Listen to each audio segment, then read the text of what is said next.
Well, good evening, everyone, and welcome to Proficiency Bonus.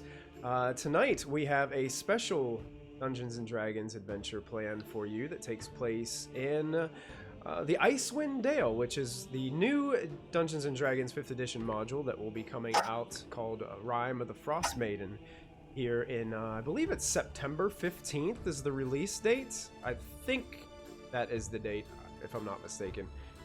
You can check the D&D website. I'm sure they will have the release date there for you to check it out. I do not have an early copy of the book. I don't know what it's about. I haven't read it.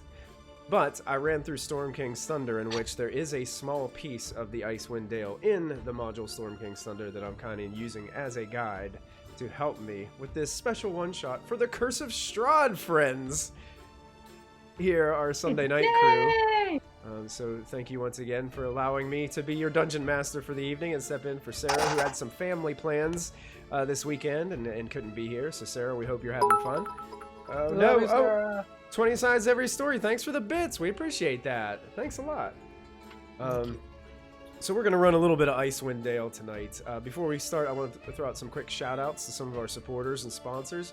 Shout out to Twitch, Streamlabs, Team MZ, Many-Sided Dice, and our good friends over at Little Dragon Corp. Make sure you type in !Little Dragon in the chat, and you'll get a quick link to their storefront where you can get some really awesome dice. And if you use the coupon code PROBONUS, you'll get 10% off of your order just because we sent you. So make sure you do that because they got some really awesome stuff. And they got a new Kickstarter, so make sure you go check that out too. I've been meaning to link it in the Twitch chat, but every time I go live, I'm like, dang it, I forgot to do that again. So we're not going to hesitate. We're going to jump right in to our adventure this evening. So make sure you have your heavy coats, maybe a fresh cup of hot cocoa, some marshmallows floating in it. It's going to be a cold one this evening, ladies and gentlemen. So our adventure begins this evening as the camera begins to zoom and descend out of the clouds upon the dark sky. I immediately shoot the camera. It's roll initiative. Sorry.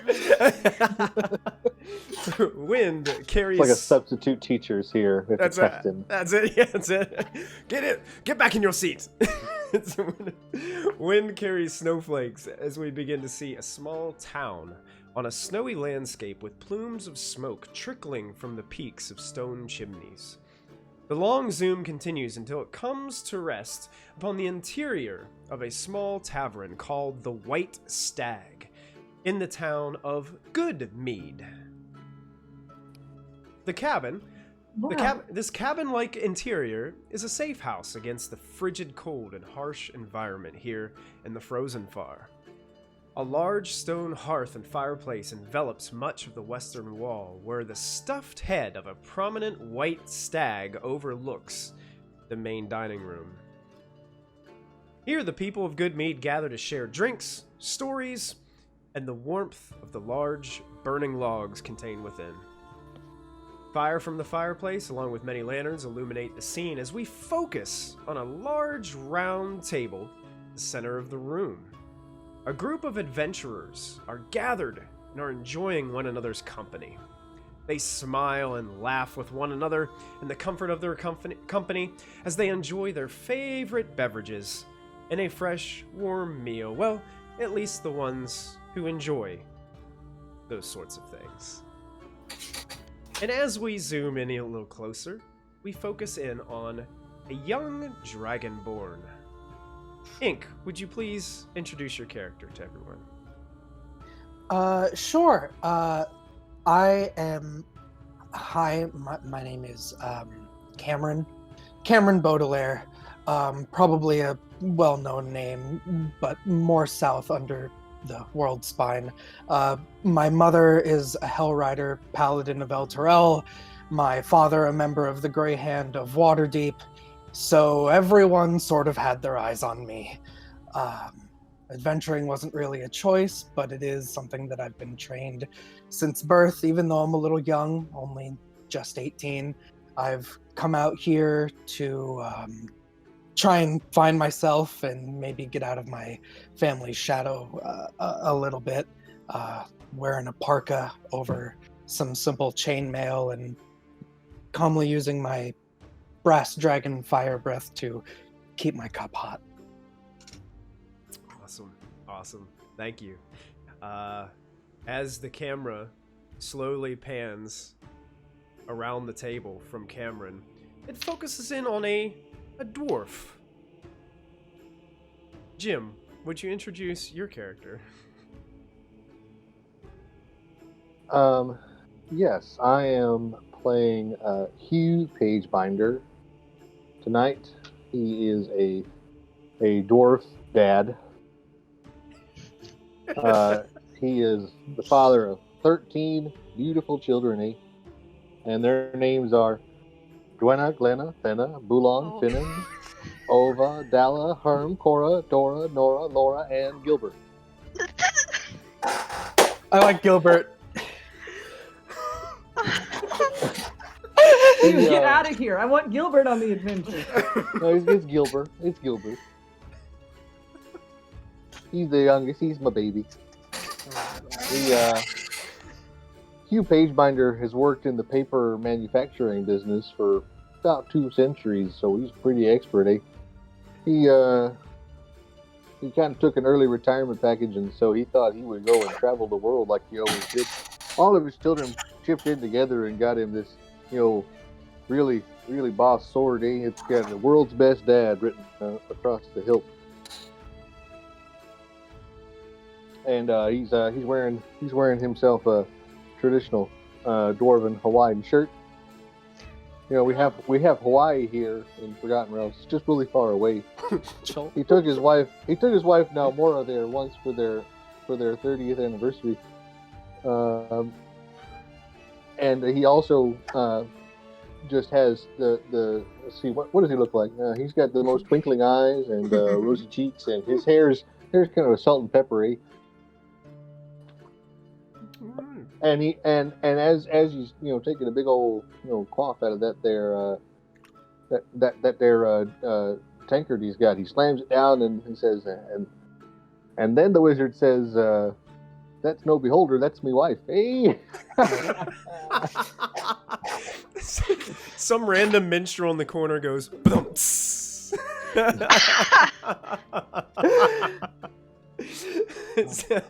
As the camera pans to our next hero around the table, I'm not sure how to introduce Dave, your character, because I'm not really sure what your character looks like right now. So you want to go ahead and introduce your character? Absolutely. Good evening, everyone. You can call me Anjani, though I've had many names, none of which are very important, because what is important is the patron for whom I follow, Benu, a kind, sometimes mostly unknowable god. In any case, I don't know much about them, but I do know that I am a tier 3 devotee, and one day, if I give enough and tell enough people about him, I might reach tier 2. And when I get all of my soul shards, I'll finally become enlightened or something. The books are confusing. In any case, I have some mead and some friends, and hopefully on this pilgrimage through the frosty north, I'll be able to get a little closer to Great Benu and find the heaven I so truly desire. Also, the mead does not live up to the town's name, just in case anyone was curious, about 2 stars on Fantasy Yelp.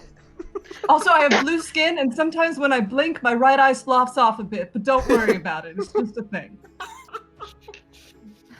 Yelp is a well-known goblin and food aficionado, and if you tell him good stuff or bad stuff, he will tell everybody. Always tell Yelp. Benu always says loose links sink ships, but honestly, that goblin's very helpful. I prefer to listen to the Michelin Minotaur personally. Dave, do me one quick favor. Pronounce your character's name one more time for me. Ajni. Ajni. Okay. Hugh is 100% going to forget how to pronounce that. I will. Ajni. And she will correct Hugh you is. over and over No. and over and Yeah, over. that's right. That's right. Oh, I think's very much good. So, as the camera pans away from Ajni, it makes its way to an individual who you've come to know as So-So. Sitting in a chair that's been turned sideways with a giant fur cloak just sort of draped all over it, her elbows on the table, chipping away at a staff, a wooden staff carved with various faces and features of animals. She's working on kind of the next one on her way down. You see a somewhat feral-looking young woman, probably a little over 5 feet tall, green eyes, very clear tan lines between like her face and the parts of her skin that are usually under that cloak when they're out adventuring. She's got a little bit of kind of like a longish nose and some tufts of hair behind the ears. Suggests there's something a little different about her. And all of her clothing is from like Arctic animals, so it's mostly white, but the hair on her head is sort of this brown and orange tawny looking blend. And that is So-So. Okay. It's mostly kind of just doing her own thing right now, occasionally dunking whatever bread product she's got deep into the mead and then eating it messily. All right, and the camera pans away to slide over, continuing. It's almost like the camera's in the middle of the table, and it's just making this circular motion around as it pans, and it falls upon Valdrin. Para, would you introduce Valdrin to everyone? Sure. Valdrin is, I guess not everyone would know that she's an ASMR, but one telling feature, I suppose, is her eyes, or maybe lack thereof, depending on what kind of company you keep. Instead, they are replaced with opalescent orbs. You can usually tell where she's looking, but sometimes you might just need to double check. She seems quite content with her new found comrades, trying to laugh at the dwarven father's jokes, not quite understanding, but just happy to be here. Excellent. As we continue our pan, the camera falls upon the last of the adventurers sitting at the table, certainly not least. A interesting Warforged that is sitting at the table. Keplin, would you go ahead and introduce Farewell to everyone? So, as the camera looks at Farewell, this person is just sort of sitting at the table. You can't see an expression on their face, and they seem to be doodling in a notebook. They don't have a drink in front of them. They don't have food in front of them, and every so often they'll hold up a piece of paper to somebody. So in this case, and I'm not sure if this is reversed or not, they would be holding up one that says this. Is this reversed, or do you need to flip it over? It's reversed. It's I don't know. It's reversed. It's reversed, yeah. Very well. Get a small mirror and just hold it like this. And There you go. Perfect. So, and you know, they would hold, dig out like a deck of cards and flip through to find the piece of paper that they want and hold it up. But other than that, you don't. Very quiet, unremarkable, and every so often they'll touch something on their back. I don't know if the camera would see it yet, but really not much to notice about the mysterious Farewell. Okay. So the camera begins to pan out to capture all of you sitting and enjoying this moment at the table. And while the atmosphere is comfortable and warm inside the White Stag, the mood among the small population of the town is tense and on edge. There seems to be some kind of anxious fear that has recently overcome this community, and it's crippled their way of life. People seem to be looking over their shoulders everywhere that they go, or afraid to wander out of their homesteads. And they seem like they are, that notion that they're prisoners or held here of some sort. But as you're sitting at the table and you're listening, you can hear some of the rumors that are going about the town. Apparently, rumor has it that there is a ferocious ice troll that has been harassing the town almost every evening for the past 10 days. And you hear beyond, at another table, you hear these two folks whispering their heavy parkas on and animal skins and things. But last night I heard that the troll broke into the Havenmark home and made off with their newborn baby. Yes, that's right, little Annabelle. No, not little Annabelle. Are you serious? Yes, that's the one, little Annabelle, the little baby. And it disappeared with her into the wintry wilds. I heard that it enraged Roland, and he assembled a small group of brave townsfolk, and they pursued the beast upon snow sleds being pulled by these sled dogs, huskies. Oh, yes, the huskies. And you can hear like this conversation happening a couple tables away as you guys are enjoying this.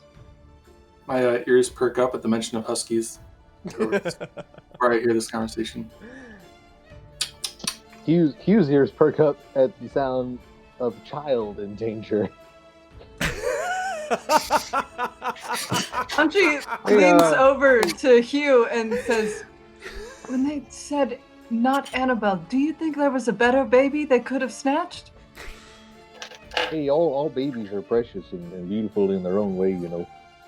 Yeah, but only some of them taste good. That's okay. I mean, like, you don't want the stringy ones. I mean, hypothetically,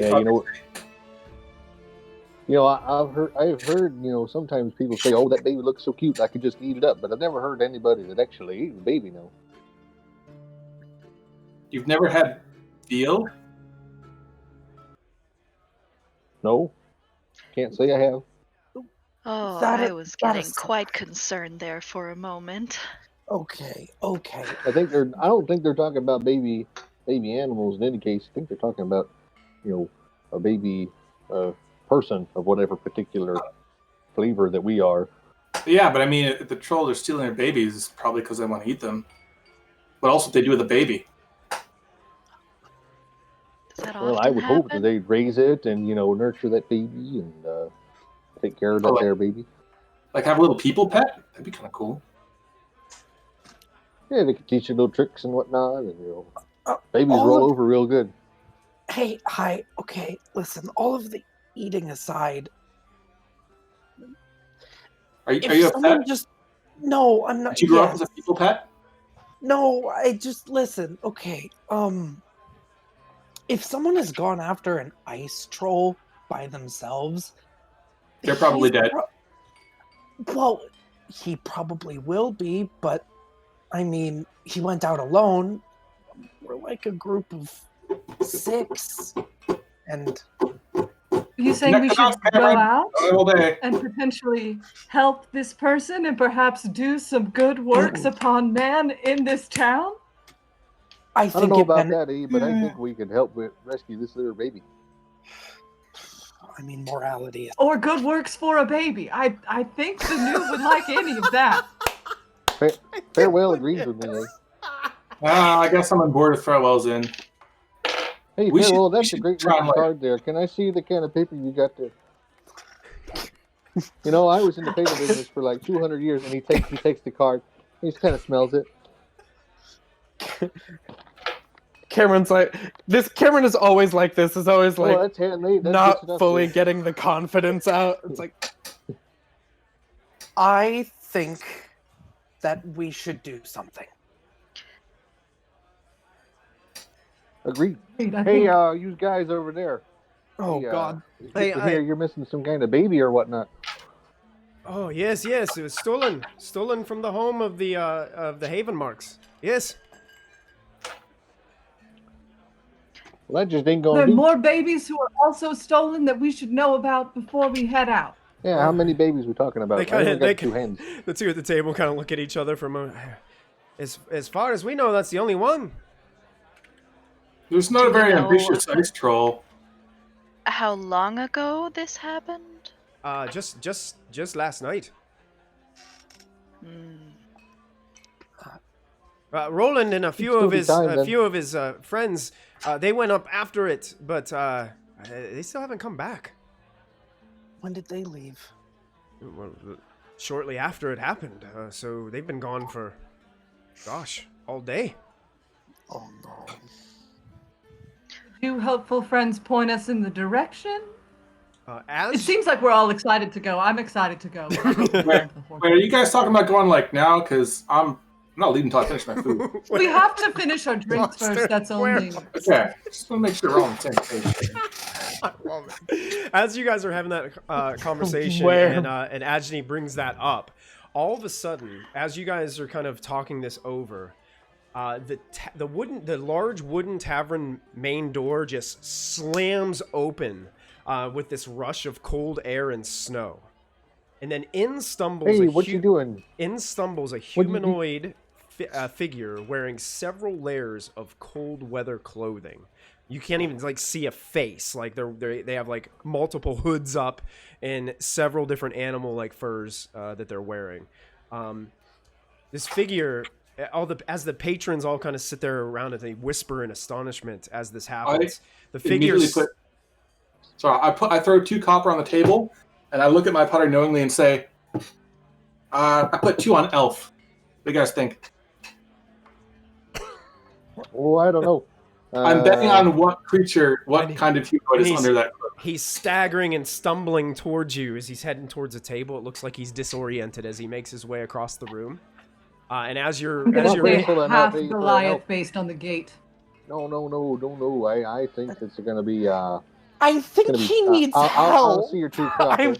For, I'm for a getting half up from the table because he doesn't look good.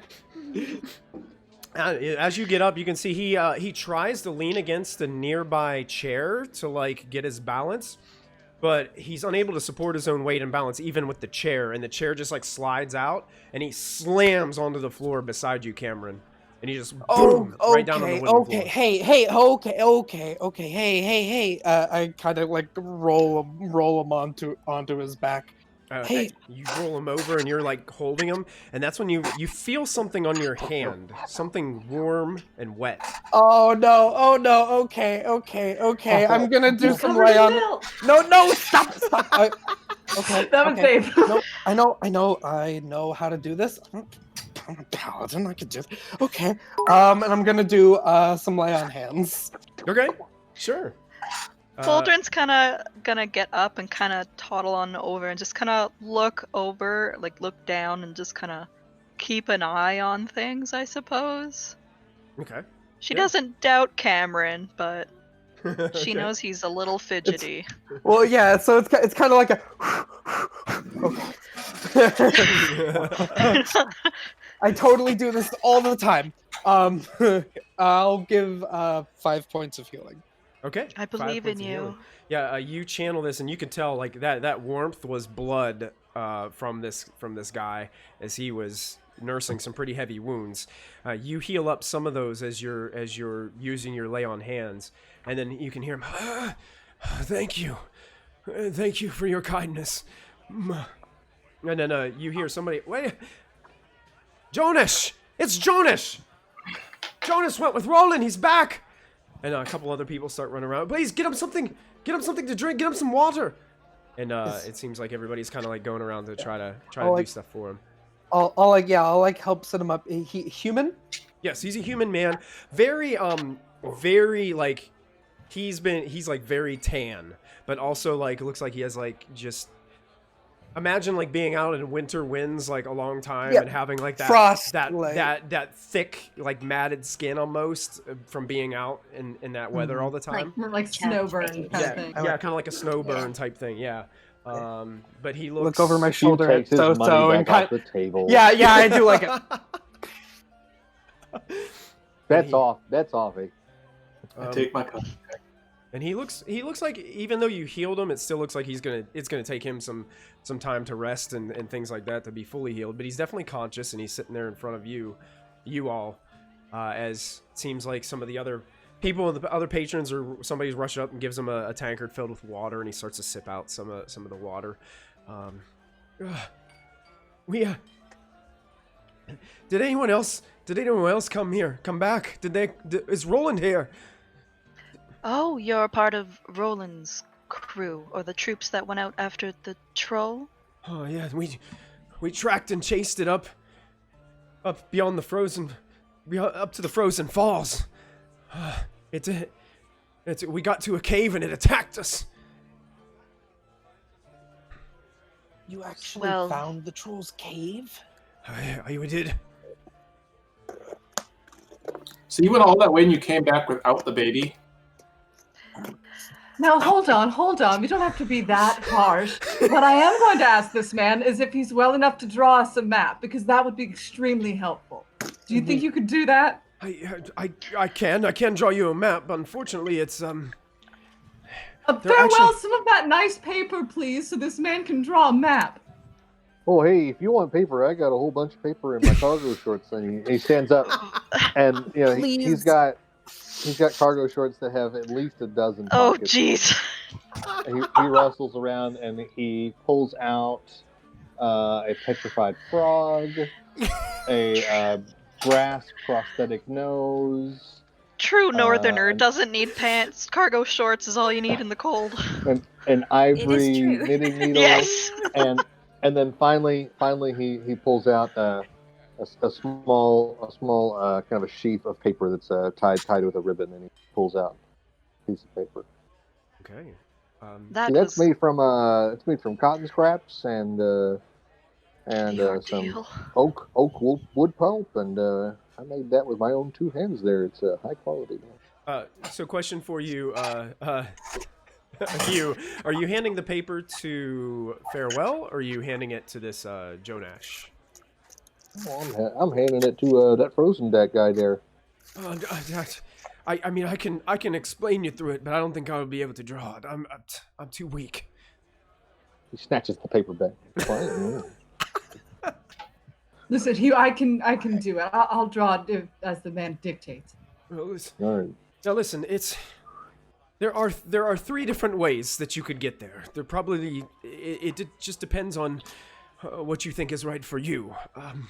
The quickest route by far is up the frosted bluff. But that's a steep climb up a cliff that's basically covered with ice. And the winds are unpredictable and deadly. You can already see Ajani crossing that option out. Well, hold on there, Aj. Let's These hear are all those the options. options first. The second route, the route in which we took, was Glacier Pass. It's a place where, a long time ago, two glaciers slammed into one another and created this kind of narrow passage of jagged ice walls. You gotta be careful, though, because the ice seems to fall from the walls a lot, so you gotta be careful and watch overhead. And the last way that you could probably get there is by far the longest route, but maybe the safest. Well, we think is the safest. The haunted, windswept woods. Oh, yes, Ooh. that sounds quite, It sounds really Amazing. safe, honestly, actually. It sounds super duper safe. I like that first option there. It reminds me of when I used to go up to school. We used to have to go, uphill to school, and it was always Why snowing, isn't so, it just this- named like the Happy Safe Forest? Because that's Right, lame. I mean, Option 3, please, before we have to hear the story about how Sure. this man got to school for the 50th time since we've known him. uphill through the snow, and then had to go Both uphill ways. again to just get back Both home. ways. Jonas looks at you, Cameron, and is like, why on earth would they call the place the Happy Woods if it's roaming with ghosts and skeletons? And Then why is that the safest one? They could be happy. Don't I mean, it's mind it's me. just a rumor. I mean, I've never seen them myself.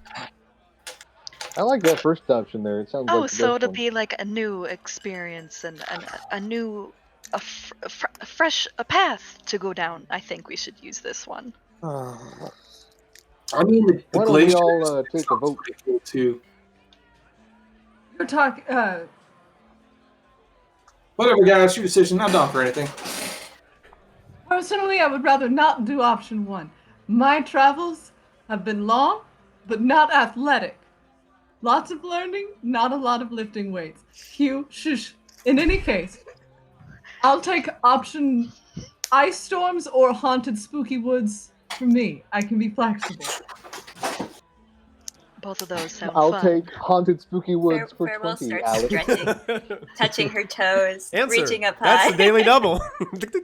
That's- Well, if Farewell doesn't mind carrying me, I suppose we could do option 1, but I'm not going to put that on Farewell's broad shoulders just yet. I could also. I could, See, okay, then we have an answer. So I guess I mean- option 1 is out, like I said earlier. All right, fine. Why don't we try that ice path? That's option number 2. and yeah, Are you and- just going through them in order? You know, you got to do things in order. You know, sometimes when you receive instructions, you know, it says you got to do this first, and then that first, second, and then that third. Do you need know, sometimes anything you got to else? follow instructions. Are you okay? I mean, Yes, I suppose that we should have started off with this, but Jonas, we haven't had anybody else come back yet. and no one's come back. Oh, what happened in the cave? Why are you hurt? It attacked us. I felt it rake across my back with its enormous claws. I fell unconscious, but I was lucky enough to land on the sled, and the dogs, they knew to come back here and pulled me back to safety. That is That's quite actually like pretty the cool story. new watch is over you. Wow. Hey, can we Hey, use does that your mean we dog could sled to borrow get there? your? Can we borrow your dogs there? Of course, but I mean, only probably one person will be able to actually utilize it, or It's a one person kind of thing. it's more for just putting boxes and crates and supplies. You know, it's what we put our good mead on when we're transporting it. Well, I don't think we're going to be needing to transport no mead there. Yes. So I think I we mean, should just probably not that carry good anyways. carry a couple of us on that thing. I personally think the meat. Maybe if we find more dogs. How about one dog? Can we take one dog at least? Well, the dogs, they're frightened of the terrible ice troll. Well, that's okay. I got away with animals, eh? Hmm. You got to pet them with the green.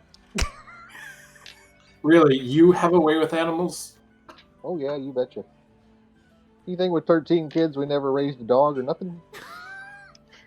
I feel like I we should think with minimize 13 children, you have casualties. plenty. We got 3 dogs, Even. 2 That's cats, a 2 good point. budgies. Yes. Fine, no dogs. I'm going to just slip this man a single gold piece and be like, please just get like a lot of meat on me. I'm really sorry for everything. We're gonna go get your For friend back. troubles. Okay. And Cameron, as you do that, he kind of smiles at you as you've healed him and now have given him this gold coin to purchase some meat, and you can tell he's I'm not still Marion. that's like one of the most well, obviously in the last day that's the best thing that's happened to him, so he's in good shape now, and has heard none of his friends have come back. So I know. So a woman comes rushing into the front door as well now of the White Stag in tears. Very dark, straight hair from this woman, very tan skin, and she runs immediately towards Jonas, who's laying there in front of you, and you can see like she just kind of like gives him a big hug and says, "Where's Roland? Where's he? You've returned with? Where's my husband? Where's my baby?" Man, we're going to find him. Our little party here, we're going to find him. Both It's going to of be them. our good deed. She rushes up to you and like takes you like almost in like a hug, and is looking right Oh, into your boy. face with tears just running down her eyes.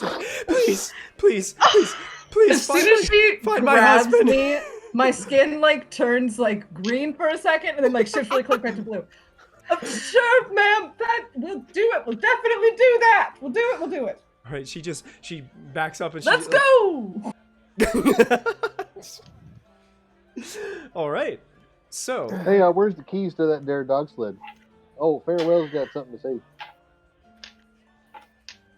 2 words. Words. First word. First word. We're all pros at this. Hey. We've been traveling with each other for a while now. Hey, Farewell, can you sign inside the camera lens there? No. No. Oh, fair enough, yeah. Fair play. Continue. What's the Oh, second? the what's the first second word was no. I believe No. the First word was Oh. no. Are we getting a second? Is there a second word or no? I think both words were no. both words were no. How many syllables there? Is there 3 syllables?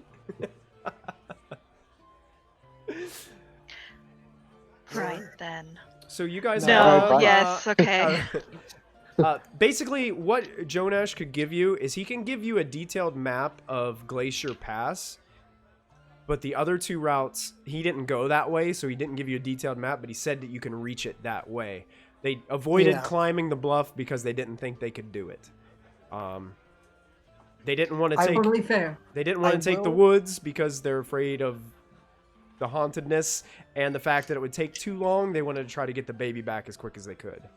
I will say, Dylan and Cameron are great planners. I got a climber's kit and a whole bunch of batons and a lot of chain and a grappling hook. I mean, I think I pitons? do have some rope somewhere. And I'm pretty beefy. Mike, as a local Outlander, is there a chance that I might be partially familiar with one of these routes, or at least like how to get to? You would probably know, you'd be more familiar probably with the bluff. A lot of people avoid the woods. Okay. Mhm. I mean, I think I can probably take us to the bluff if you guys really want to climb. It's boring, that's all. No, everyone said climbing was out, so we can't be climbing. Cameron just kind of like sadly looks at his pack with all of his climbing gear and his grappling hook and his chain, but it's okay. I mean, my See, people don't see, go in the see, haunted Climbing and woods. everyone shot me down. So if we go to the haunted Farewell woods started. next time I'm in a village, I can like brag What's- about it. Yeah. Kind of what I'm going for. What's Farrell doing? Farewell would like pat the rope on their pack and dig out like a handful of pitons and like put 2 or 3. I mean, Honestly, speed if is- we're saving a small child, which if it got stolen last night, she leans away from Jonah and she's like, small beings I don't think usually do well in the cold, but perhaps we should use some speed over safety, though the haunted woods sound really fun. Maybe the ice troll kept it tucked in his cheek pouch, like a chipmunk. I'm realistic. I don't know how long a child could survive out there, but if Roland and his crew are still out there, then speed is probably most important. And I mean, speed and a little bit of danger could really get these cold limbs kind of warming up. Well, I'll say I've had And my it could be a whole reservations. heap of fun. But I believe in the strength of you 5 that no matter what difficulties I have, you'll Do you want be my able to help climbing- me, you know. Do you want I my would climbing love kit? that. And some Okay. lessons. I That will. would be perfect. I can show you on the way, and we can have the chain attached to me above you, so that Thank you, Cameron. Banu loves you. I love Banu too. Mhm. So am I an oath or are we breaker? climbing? if I'm Am hearing I this right? correctly, you guys are choosing climbing the frosted bluff. Speed. Speed over safety. Okay, you got it. It's a one shot. Yeah, that's right. That's Speed right. is key. Okay, so you guys, I guess that probably Soso would be leading the way to this place because he was probably the only one that knows, or she was probably the only one that knows. Am I right saying she? Yeah, she was probably the only one that knows, basically how to get there from you guys since she's local to this area. So you guys are probably following Soso for this. Is there anything that you guys want to do on your travel there to the Frosted Bluff? Sorry, farewell. I guess we're having a climbing excursion. They just sort of shrug, and you can see the shield on their back actually has a face on it. And every time she sort of touches it, it changes expression. And there's just sort of a resigned sort of expression on the back, like, I'm not angry, I'm not happy, I just disappointed. Yeah. Hey, that's my line. Cameron will be helping Ajni into adjusting the climber's kit because it was fit for like a really big, broad young dragonborn. So kind of being like, okay, I kind of have to tighten most of the buckles, and just kind of showing you how to use it because it'll give you Sort of advantage just on tripping your- around as I'm trying to put it on while walking in like thick burgundy robes. Like, okay, I'm gonna get it. Just happen. Okay. Oh, And you can like the, stop walking and like put it on. and the snow is And deep. it like bunches I in thought we weird needed to get places. speed. The snow is deep. The wind is wisping by and blowing snowflakes in your face as you guys are traveling. The weather here is definitely harsh. But eventually you start to feel this incline, almost as if like you're slowly starting to venture up a very steep hill in the snow, and you can feel like the landscape starts to change and gets really rocky underneath your feet, underneath the snow. And you start to slip occasionally on some ice that might have been underneath the snow as you make your way. And then, so you finally make your way to where you see a cliffside in front of you. And you recognize this place as the Frosted Bluff. What do you guys do? I'm going to punch Farewell in the arm and Start some Holds shit. you back. I'm going to flip a coin-looking object over to Farewell, and it has a symbol of a feather engraved on it. And I'm just going to say, just in case you fall, something my mom gave to me a long time ago. And it is a feather fall token, so basically if you fall, it acts like feather fall once, and then the magic is gone. And then I'm going to find an animal with a good climb speed to turn into. Oh, that's right. Yeah, you can't fly yet.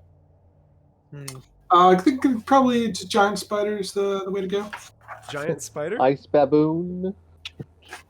A giant So ice spider. I do some dramatic wavy arm finger motions and then bamf into a spider Awesome. and start climbing.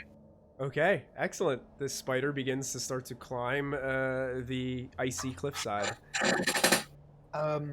Is it sheer, or would I be able to use my grappling hook to get a head start and then go to pitons from there? Oh yeah, you could definitely use a grappling hook here. Yeah. I would like to use a grappling hook here. Okay. I'm happy I bought things with my money. Okay, go ahead and make. Yeah. We're gonna make the first roll of the game here with this. I'd like you to go ahead and just make a. We'll just call this like kind of like a dexterity attack. So you'll make a roll and then add your dexterity. And I attack the cliff. are you like proficient with climbing gear? I'm not proficient with climbing gear, no. Just like all weapons. Okay, Because well, of paladin stuff. Yeah, let's just go ahead and you can make just a standard dex check for this. We'll just do a dex check. An average roll. I rolled a 10. I have +1 dex, so 11. All right, yeah. You throw it up there. You think you got a place where it latches on, and you pull the rope, and it's pretty snug. Okay, so I first, also bought a grappling hook, so can I do that next? yeah, grappling hook buddy. You guys came prepared to climb. That's good. Sure. Yeah. So That's a 4. a 4. So are you? So you're waiting. So let me go ahead and describe this a little bit better. So there is a cliffside, and it goes up about 20 or 30 feet or so, and then there's like a little ledge that's covered with snow, and then it goes up like another 20 or 30 feet or so, and then there's a ledge with some snow with some rocks and some things like sticking out from it. So if you wanted to, like, you guys could do grappling hook rope, and then wait till you get to the second ledge and have Hugh do his grappling hook rope, because you have to climb like multiple ledges here. Because we might want to actually leave these ropes set up if we come back if we had to come back this way quickly, or we could take them as we go. That's but also true. Potential, yeah. I'm gonna feed my rope through the climber's kit on Ajni and be like, okay, you can't fall. You're fine. Oh, you mean can't as in I shouldn't, or can't as in you believe in me? Can't as in if you lose your footing, the rope is gonna catch you and you won't die. Oh, I mean, I guess good middle ground. Okay.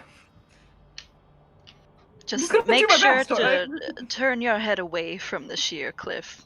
Getting a bump on the noggin might hurt. It'll be fine. Like this? Like, okay. I've got this. Hands on the rope, feet planted firmly against it, and just walk up. Okay. Firmly grasp it. The face of the cliff The layout. is slippery. It's covered in ice. So anybody who is climbing up this rope, I would like you to make an athletics check for me, please. And I will give you advantage because of the rope. Okay. It's me actually praying. Because I also brought chain in case I needed to wrap chain around my boots. So you do not have to make a check since your spider has a climb speed. You just climb up the side of the cliff. I got double 16s, so 16 flat. 16 is a success. I got 18. 18 The prince is a believes in me. success. The new believes in me. I can do 22. 22, success. 17. 17, success.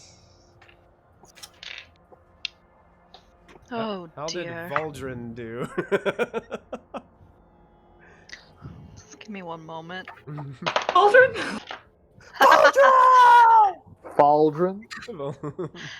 I got a 1. A 1! With advantage. Are you using the rope for advantage? With advantage? Oh, advantage! Oh, Yeah, thank yeah, goodness. Yeah, Ah! yeah, you have the rope, the benefit of the rope. Okay, that's better.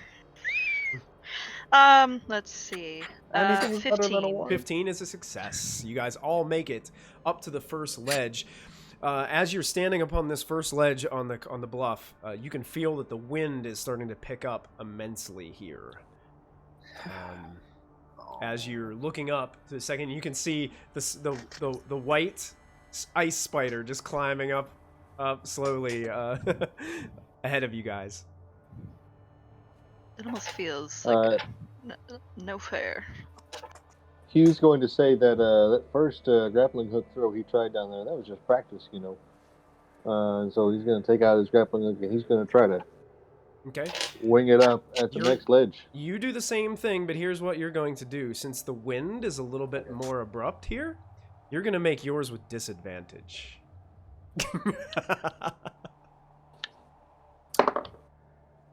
That's 10. Okay. Hopefully I can do worse than that. And an 8. An 8. You Toss the grappling hook up. Like it comes right back down at me. Yeah, it hits the one of the rocks you were aiming for, and then just comes immediately back down, and everybody dodges and jumps out of the way of this grappling hook there that's any slammed into way- the snow. Could I, like, cast Mage Hand and catch it and put it in the wall? Sure. So you're gonna use your Okay, mage hand to carry the grappling I've hook got up? my...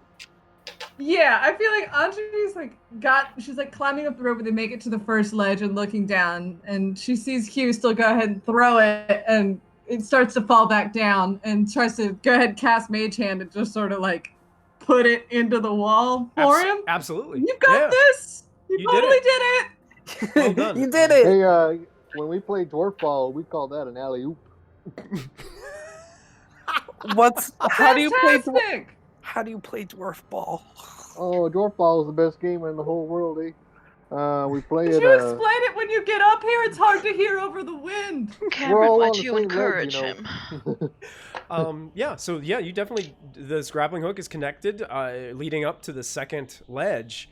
And go ahead, Dave, you may take a point of DM's inspiration Oh, fun. Cool. for that. Aw. So as that happens, you guys are still looking at the spider. You guys going to try to use this rope to make your way up to the second ledge? I'm gonna gather. Yeah. In case there's a third one where we need to throw another. I'm gonna gather my grappling hook from the one we're standing on. Okay, got you. So you gather up yours. So I'm not gonna leave it. Yeah. Okay, you can all make athletics checks once again with advantage because you have the rope. This one, the DC is going to be a little bit harder because of the wind that's blowing and heading by. Natural 20 for 25. That's a success. I'm so Oh strong. boy. 22. 22 success. 20! 20 is a success. Same as last time. Bolstered. 17 is a success. Bolstered by the success at the first ledge. Anthony forgets that, you're supposed to grab the rope this way, or like looks down and kind of gets freaked out because she definitely rolls a 4. Rolls a 4. And her foot slips, and tell me what happens. Your foot Well, slips. because the climbing gear she's will. Mm-hmm.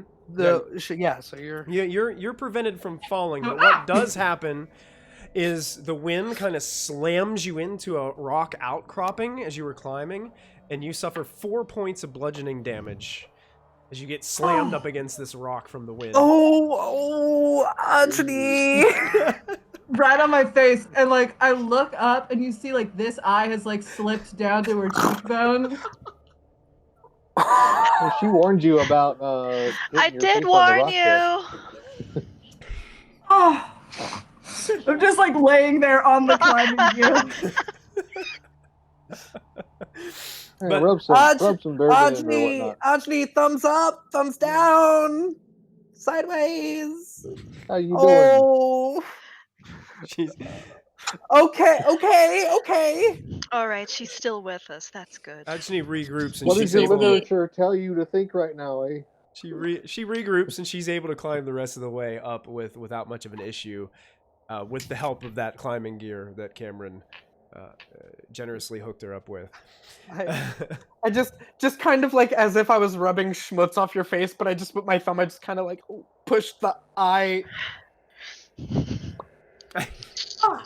Oh, thank you very much. Yep. Ken. You That see was- a sort of like a grimace, Darn. cringe face on the back of Farewell's shield. Just gonna. It seems like you have one more ledge that you need to climb. The wind is picked up immensely the higher that you've gone.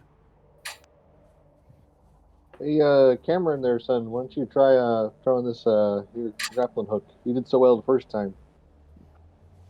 I could try. I'll ask a quick question because I do have this too. I have a javelin.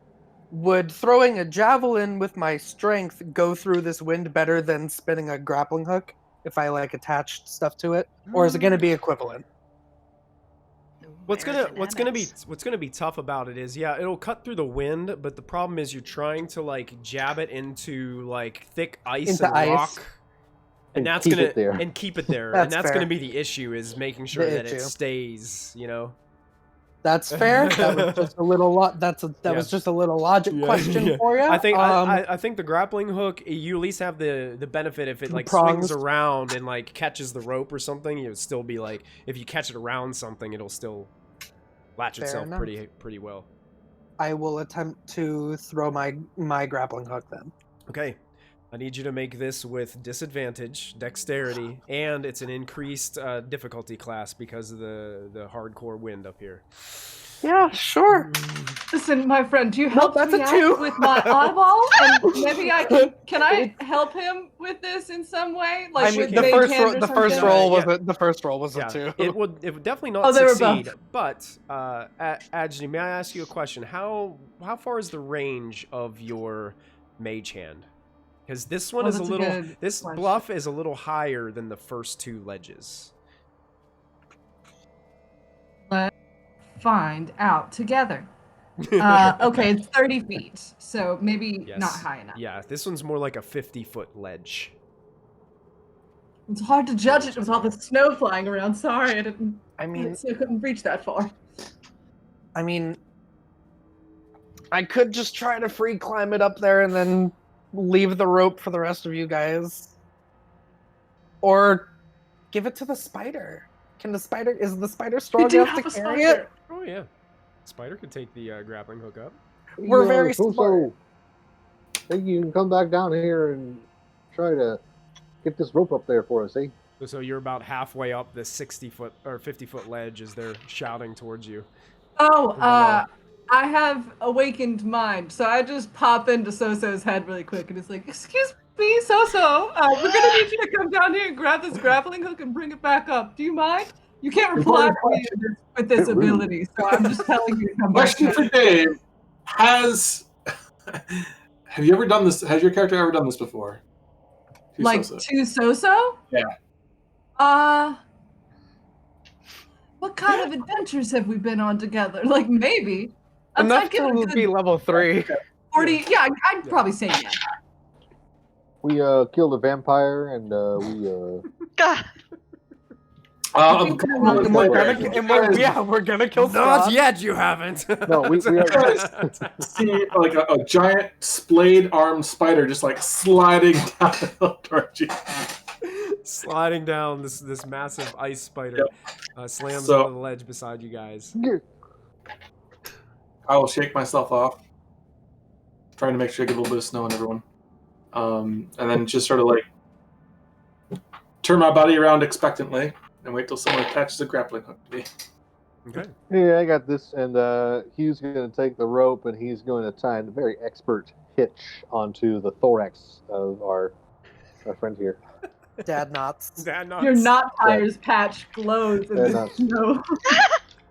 Yeah, that's right. Awesome. I ever tell you about the time I moved a Scoutmaster. whole trailer full of stuff? And then he starts babbling on another dad story. I leave. Yeah, imagine So just starts climbing in the middle, like not even waiting. I'll tell you the rest later, eh? Okay, so you climb all the way up to the top. You're at the peak. How are you going to get this rope unknotted, detached from your thorax? That's a good question. Well, I didn't think they'd be tying it to me. Yeah, he I tied think they it. just like hook He it around tied the a leg. Boy Scout like He has dad knot. Dad knots. Do you have to stay a spider? Can I you don't transform have and it's just like to. tied around your belly? She doesn't have to. I don't have to stay a spider.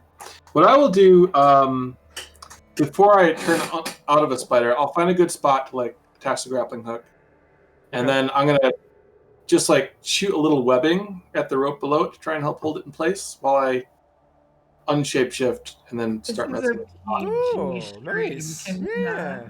Just It's better than leaning over the edge and whipping us up. That's right. And so I assume like, do I need to make a check, or with the ropes like kind of?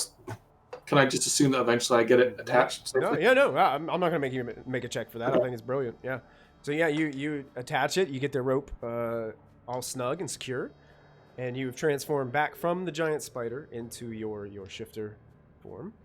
And you're looking down below. The wind and snowflakes are just wisping by as you guys look up at Soso, 50 feet up above you. Rope dangling down towards you.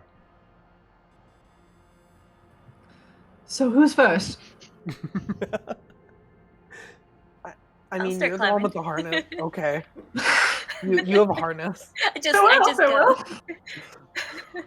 Okay. So who's going first? Farewell. Farewell. Farewell's going first? Okay, Farewell, go ahead and make a, let's call this an athletics check. It will be with advantage because of the rope, but the DC has increased because the wind is bigger and badder up here. So it'd be harder to climb, but you have advantage. That is a 5 and an 18. Okay, 18 is So, good enough. 18. Yeah, you succeed. You climb all the way up the 50 feet to the top, and So kind of helps you up the rest of the way as you are standing on the peak as well. Who is next? Hugh will go next, seeing Hugh. as it's his rope. All right, make your check with advantage. So that would be 15. 15 is the number you needed to succeed on this challenge. So you just barely make it. You slip a few times and hold on as the wind kind of blows you back to and fro up on the rope, and you reach up and Farewell grabs your hand, and they pull you up to safety on the top with So as well. Who's next? Oh boy, I'll try. Okay. Make your check with advantage. I believe. I mean, okay. I think I'm getting the hang of this. Another 20. Another 20, nice. Yeah, you're climbing up, and you're about halfway up. When you guys all start to feel the ground and the cliff begin to rumble. Up top, you guys feel as if almost like the rock and ice below you is starting to break free where you're standing. And you feel like the whole Like ground, on the top. like all around is starting to rumble, but on the top, the ledge that they're standing on is starting to break and release. I need the three of you that are up top to make dexterity saving throws for me as the ground is giving way and starting to avalanche down on the rest of the party. As that's happening, I'm going to use one of my dad things. It's called fatherly advice or dadspiration. Okay. And I make air guitar and point at Farewell and say, you know, you got this. It's no problem, Rockstar. And you can add, what is it? For 10 minutes, for either one attack roll or one saving throw, you can roll a d4 and add that number to it. Oh, so it's basically being blessed. Is that, Yeah. is that what it is? Never That is been so blessing. happy to have this hat on during a stream. Oh my God. I want you to be my Yeah. dwarf dad. I want you to be my I'll dwarf dad. be everybody's dwarf dad. I'll give everybody hugs. Be my dad, my real dad. Handmade Isn't Christmas gifts. Cool. Handmade Christmas gifts.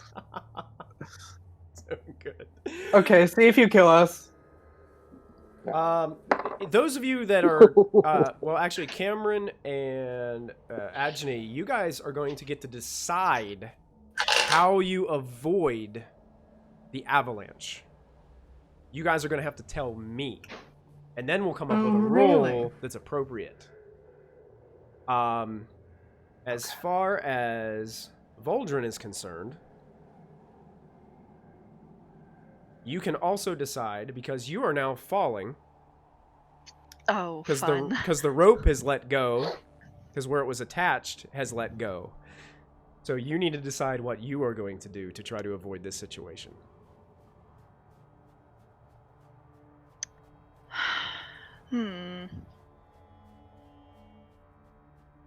So, the cliff that I'm sort of attached to is falling, but I'm still attached to the, like, I'm still holding onto the rope, or... Yep, you're holding onto the rope, and then the rope just all of a sudden isn't attached to anything anymore and starts to fall down. You're just going like this, and the rope's going through your hand. Yeah, okay. that's exactly right, Yep. She is going to forego the rope and from her back pull a halberd and try and whip it up and over and like into the ice and try and like just basically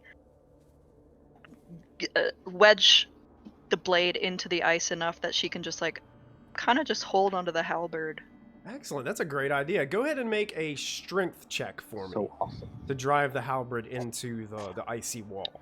The three of you at the top, how'd we do on those saves?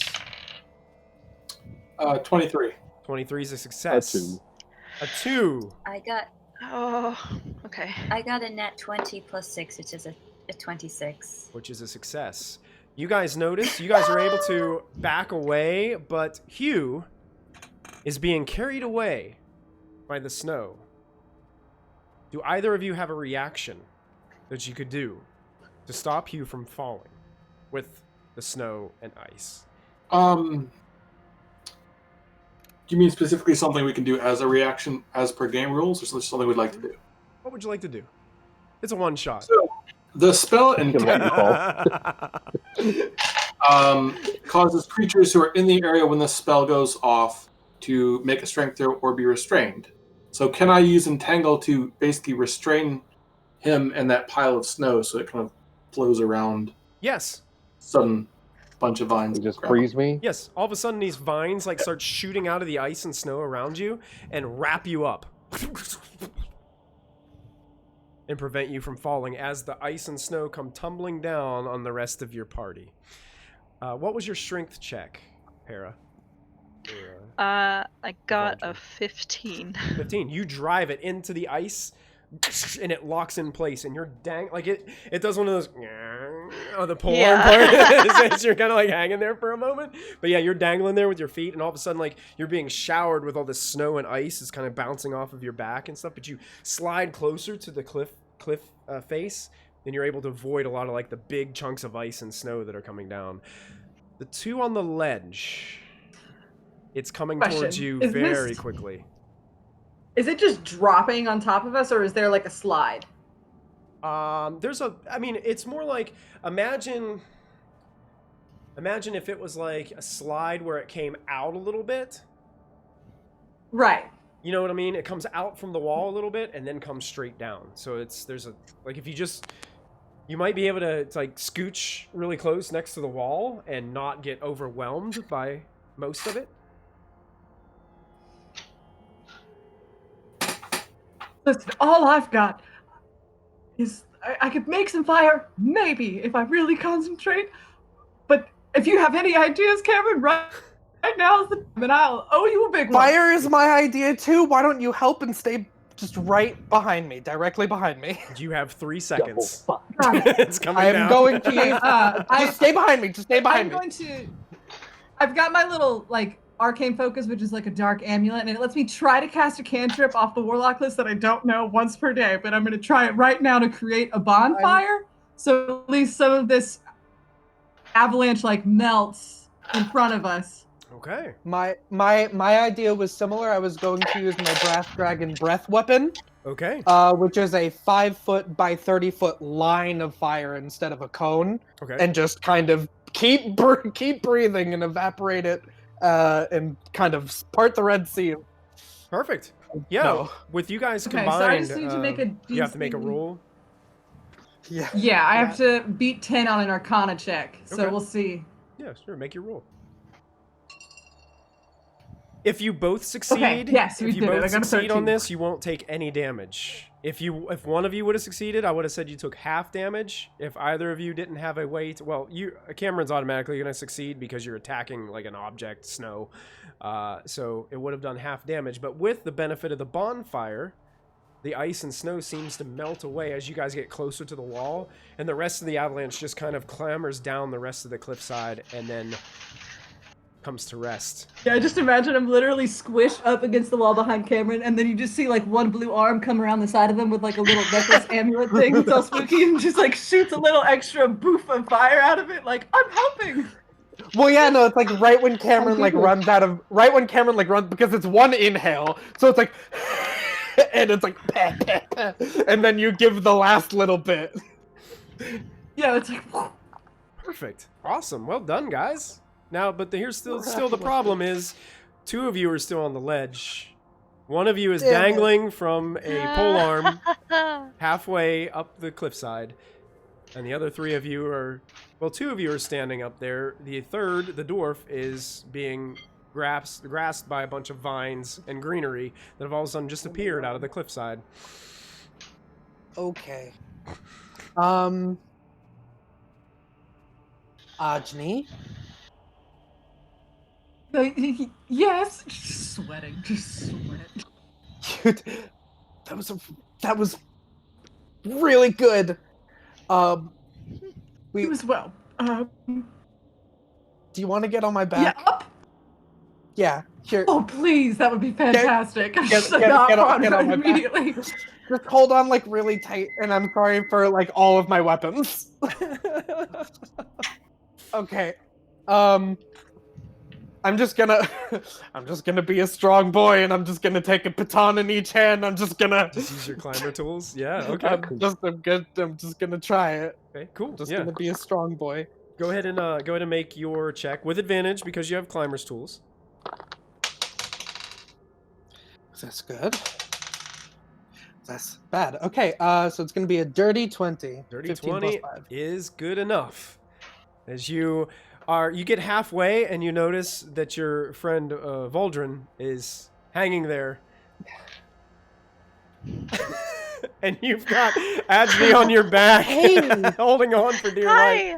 Hi! Hi. I can't believe this worked. I All think of my we're about friends are halfway really up. cool. Yeah. Okay. Whoa, whoa. Okay. This is a Okay. question from someone who knows nothing about climbing, but are daggers similar to pitons? No, but yes, but no. Pitons are like spikes that have a little kind of hook on them that you can like attach. Yeah, it's like the hook. They're kind of like Okay, they're never kind of like mind a then. railroad spike that has like a hook on the back side of it or something like that. Yeah. I see. like they're thick to be able to go through ice. Right. Right. Can Fuldrin try and like basically just do like a pull up and like kind of get onto the top side of the halberd? Whoa! Uh, I mean, I can carry one up, and then we can like get roped down to you again. Go ahead. Oh, dear. You can. Do you want to attempt to do it? Well, everybody's thinking that that's a bad idea. No, I'm no. No. If that's what you It would would want to be do, so Yeah. freaking sick. if you you pulled It it would be off. really cool. I'm don't going to ask you to make this would be based off of dexterity because you're balancing on this pole. So it's going to be, if you have acrobatics, you can use acrobatics, but if not, it'll just be a dexterity check.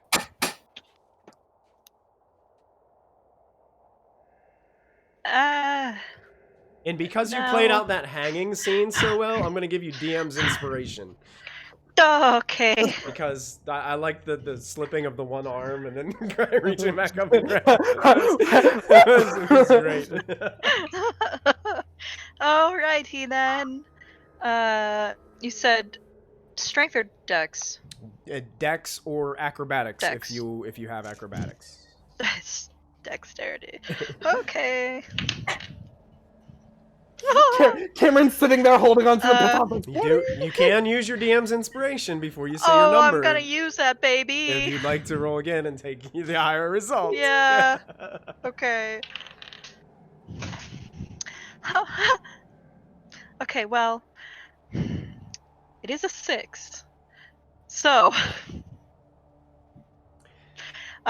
what happens?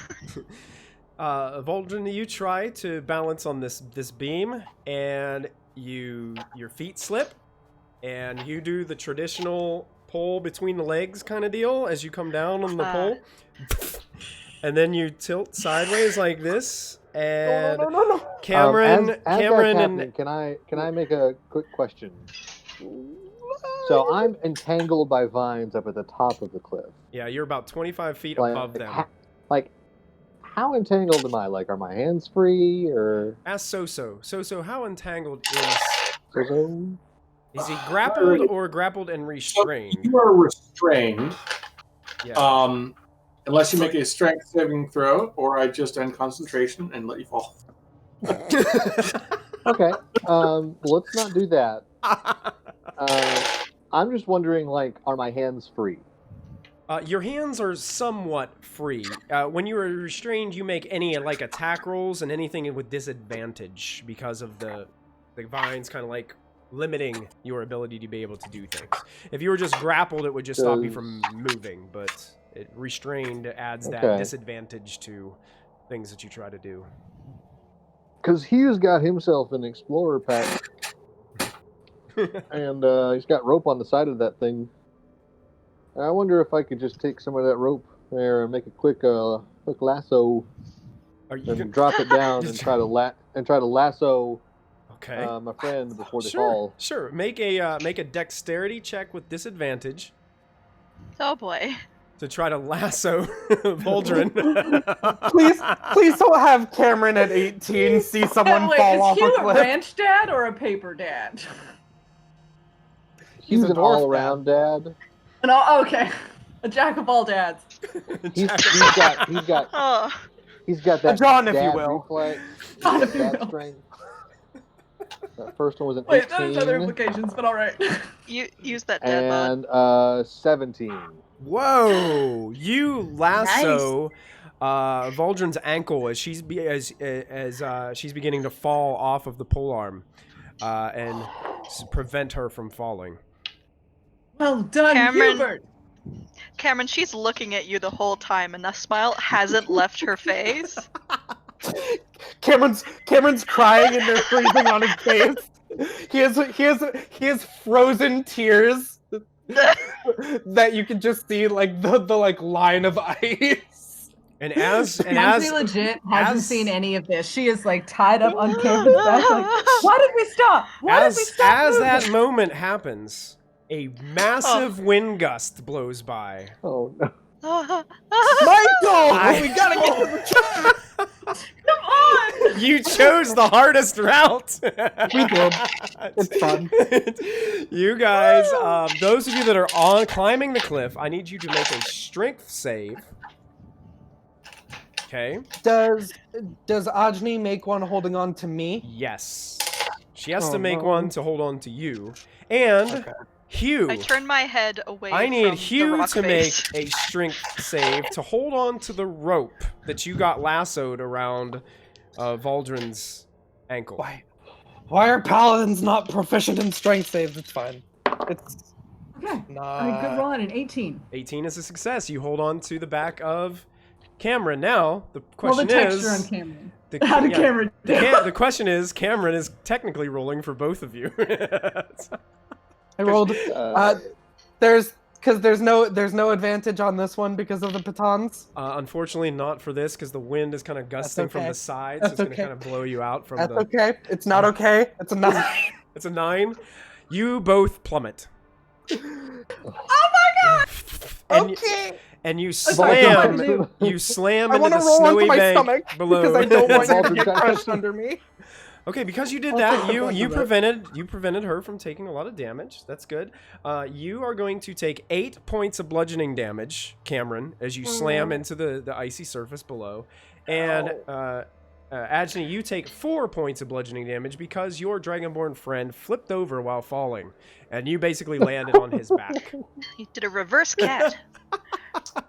And you guys are now laying back on that ledge in the snow. Hugh, how did you do with your strength save? I rolled a 12 plus 5 for a 17. You hold on to the rope. That's strength. And unfortunately, though, as that rope is being pulled by the wind, Voldrin, your face like slams up against a rock outcropping against the side of the cliff, and you take 4 points of bludgeoning damage. As the thing you warn people against happened to you.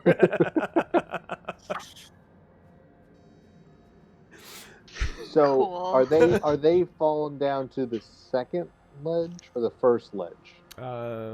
Oh, I mean, they're back on the ledge they were standing on when the avalanche occurred. Like 50 feet down. That's the Yeah. second ledge. Yeah. You see That's- Farrell just sort of lean over as she's heard things like slam into each other and holds up a piece of paper that just says, is it backwards? I don't know. Ouch. I'm waiting. can't Oh, even it see says it. that. Okay, yeah, I was says waiting for ouch. it to be. Oh yeah, yeah. It's delayed on my Discord for some reason. That's awesome. Ouch. I Yes. see. It's just her comment. Fantastic. Like Farewell. to who? Farewell. Are Go you ahead and take showing a it to point of So-So? DM's inspiration for that. I enjoyed that. Oh, we love the ouch. Okay. Right. Kevin, Just this keep may looking be- down, this may like- be one of the best D&D I'm ideas okay. I've ever heard of the cue cards. The cue I love it cards. so much. I just have a lot of nose in my snow in my nose. Well, I'm all out of fire spells, so I can't help you with that. But if I can help you up, I can do that. No, so just kind As of someone who like has fallen in a snowbank, I totally relate. just kind of little bit of fire out one nostril, little bit of fire out the other nostril. Okay. Okay. New plan. I'm gonna wear the harness, and you're still gonna hold on my back. Oh, Okay. crack. For some reason, that scene from the first Jurassic Park movie, where the little kid's like, "And we're back in the car again." And I'm back on the ledge. Okay. Can you pass me back the climber's kit, and I'm gonna get us up there. It takes about 7 minutes of her trying to figure out how to unclip a I will. carabiner. Okay. But- Okay. My hand's like You might have to shaking. help a little bit. Honestly, I'm at your mercy right now, Cameron. I will really- make you soup later. It's really like you literally just—it's like a clip. Like it's really yeah, like I just know, a but clip. you never know which way to twist it. I always get confused, righty, Lucy, or whatever. It's just Have you ever whatever. worn? Have you ever worn like a Lucy? lace clothing? Because that's like way harder. No. The new shape is very chaste. I would never. Voltron is like dangling I by didn't- her ankle and half hearing this, half just having the blistering wind in her face. Guys, swinging I back and really forth. think He was- that this could wait He for was like later. I hand know, over I know. hand, pulling this Listen, I'm rope. trying my best to get it off. Wait, so hold on, over because here. I just got a Hero Forge mini live on stream. It was tossed to me. So you're saying that you're dangling like this, and you're just pull up, Yes. swing, pull up, Yeah, that's it. That's swing, it. swings. That's exactly it. Also, I Right. do The have. flag in the snow, 5 to 7 minutes, So- and we get that climbing gear on Cameron. Yeah, Chris, what'd you? A giant spider is a Okay. large beast. Could I Yes. reasonably carry someone while climbing as a giant spider? Yes, they could hold onto your back. Yeah. Cool. I You think could have done this the whole time. Oh. Come get this. No one lunch. asked. Eat this bread, please. Soso's not the best team player. Actually, so I do have a question. How long does Entangle last? Oh boy. Well, that was why I asked about the spider, because it lasts for a minute. Okay, yeah, you're about out of time. So I'd like to Yeah, walk into a spider and then basically just climb down underneath Hugh Okay. and just sort of like try and get him to position so he can grab onto my back as the entangle the vines start to sort of wither and disappear. Yeah, Hugh, easily done. As the vines let go, you're able to grab a hold, and you still have that rope in your other hand of the Woo! dangling of your dangling friend below. Yeehaw, let's go. And I guess the spider would just continue to walk until eventually the rope would get pulled up the side as well. Yeah, if possible. Yeah, How much? absolutely. Yep, easy enough. Teamwork. Yeah, Teamwork. I would help pulling on the rope, just to make it a little bit easier for the spider. Absolutely. Yeah, you make Since I'm standing you're- up here doing nothing. You're standing near the edge, like trying to make sure that that Vol'jin's head doesn't like bounce off any more rocks. You know, kind of keeping it out on the way up. And yeah, This is quite the exfoliation. and so basically, we've got the other two at the bottom getting their climbing gear situated and ready. Is there anything anybody at the top has left that they could do to help them reach the peak? I do have several pitons of my own that Okay. I can You can hammer grab into the onto top my hands and try. and lower rope down from there just to help them out. Perfect. Yeah, and then I can feed it. I can feed it through the harness. Absolutely. Go we don't ahead. do that Ajni, are you holding on once again to the Cameron during this? I believe so. That's what you say, Cameron.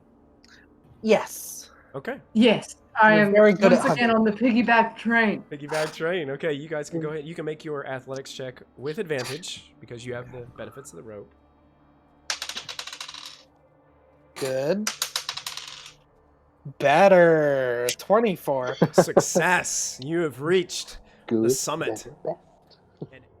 As you guys get to the top, you travel a little bit farther forward, and you come to a frozen lake, which you guys remember Jonesh described to you. It was across the frozen lake. There were these frozen falls, and behind the frozen falls there was an ice cave, and that's where they encountered the ice troll who had taken the child. You guys start walking across the frozen lake. You can feel the ice beneath your feet as you trudge across. It's not a very large lake, and you begin to see on the other side, in the shadow of the mountains of the spine of the world, you can see the frozen falls. And imagine, kind of what I've imagined is there's like this inlet, kind of like the Niagara Falls. And these waterfalls kind of fall down in different areas, but they're completely frozen solid. And you guys are starting to approach. What do you do? Before they got onto the frozen lake, Hugh would have taken two more of those pitons, and he would have tied them to the bottom of his Birkenstock sandals. And he would have been skating across their lake. Okay, you made yourself some skates. Yeah. Very nice. I like it. Does a couple of axles and triple camels. There you go. Cameron's just like, oh my god, his form is actually impeccable. I imagine Farewell holds like a card with a number on it or something like that. Yeah. What's my score? What's my score? You always got to It'd impress probably the be- Warforged judge. Let me roll something here. Oh gosh. Okay. That's it. Vol'jin took a little damage getting a bonk on the head on the cliff, right? Oh, just a little bit, yeah. How much? 4 points. Oh, I got a sorry. big goose egg. I know. At 8. Eight. Get There an we 8. go. Just while we were walking, I want to use 4 points of lay on hands to get Vol'jin back up to full, and 4 points of lay on hands to get Ajni back up to full. All right. Because I know that you both got a little bumped. You guys feel the Little warmth of bump. this healing overcome you and heal your wounds. I'm really trying so hard. And you're doing Thank a you. great job. Don't worry about it. Thank you. Yes. The last 2 are emergency points, though. Those are like, you go down. Okay. So, I think this here cave is behind the frozen waterfalls.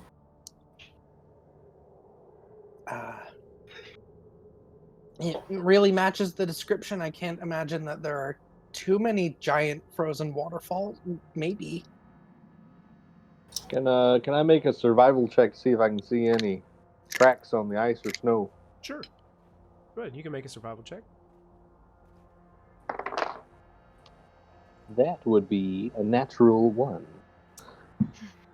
You are so... You're just having such a good time ice skating right now. I'm dizzy from doing one of those spins where I fold myself. And Pull if there myself in were and any stand up. tracks, you just kind of skated through all of them. Ah, right. Fair enough. you guys want to maybe just chill out here for a bit, I could probably scout the area. Maybe like an hour. Yeah, okay. I could probably make a hole in this ice and we can do a little bit of ice fishing. Yes, farewell. That seems definitely what we should do for sure. I wouldn't mind to sit down, though, honestly. The boost I got from dear Cameron was wonderful. But I still have an open gash somewhere. I can feel it probably on my face or something. Oh, I 7 thought on you only 6. took 4. I thought you only took 4 points when we fell. No, I got right beat up doing all that climbing. It was not my specialty. I'm sorry. I can heal you a little more. No, you don't have to do too much about it, Cameron. We're going to take a sip. We're going to take a sip. It's totally fine. It's gonna take a sip. It's going to take a sit right here on the frozen lake. Okay. Hugh kind of skates on by and then stops with like a little spray of ice. It kind of takes a look at. I'll take a look at this here. Yeah, you'll be all right. I've had worse places on my eyeball. Rub some dirt in it. Rub some ice in it. I got plenty from your 6 skate trick, so hopefully if that'll help, you've done it. Yeah. Approximately. You're welcome. So, approximately how much time is it possible that we saved by going the route that we did? Would it even out if we took a rest? Even if you took a rest, you feel like you would have gained time.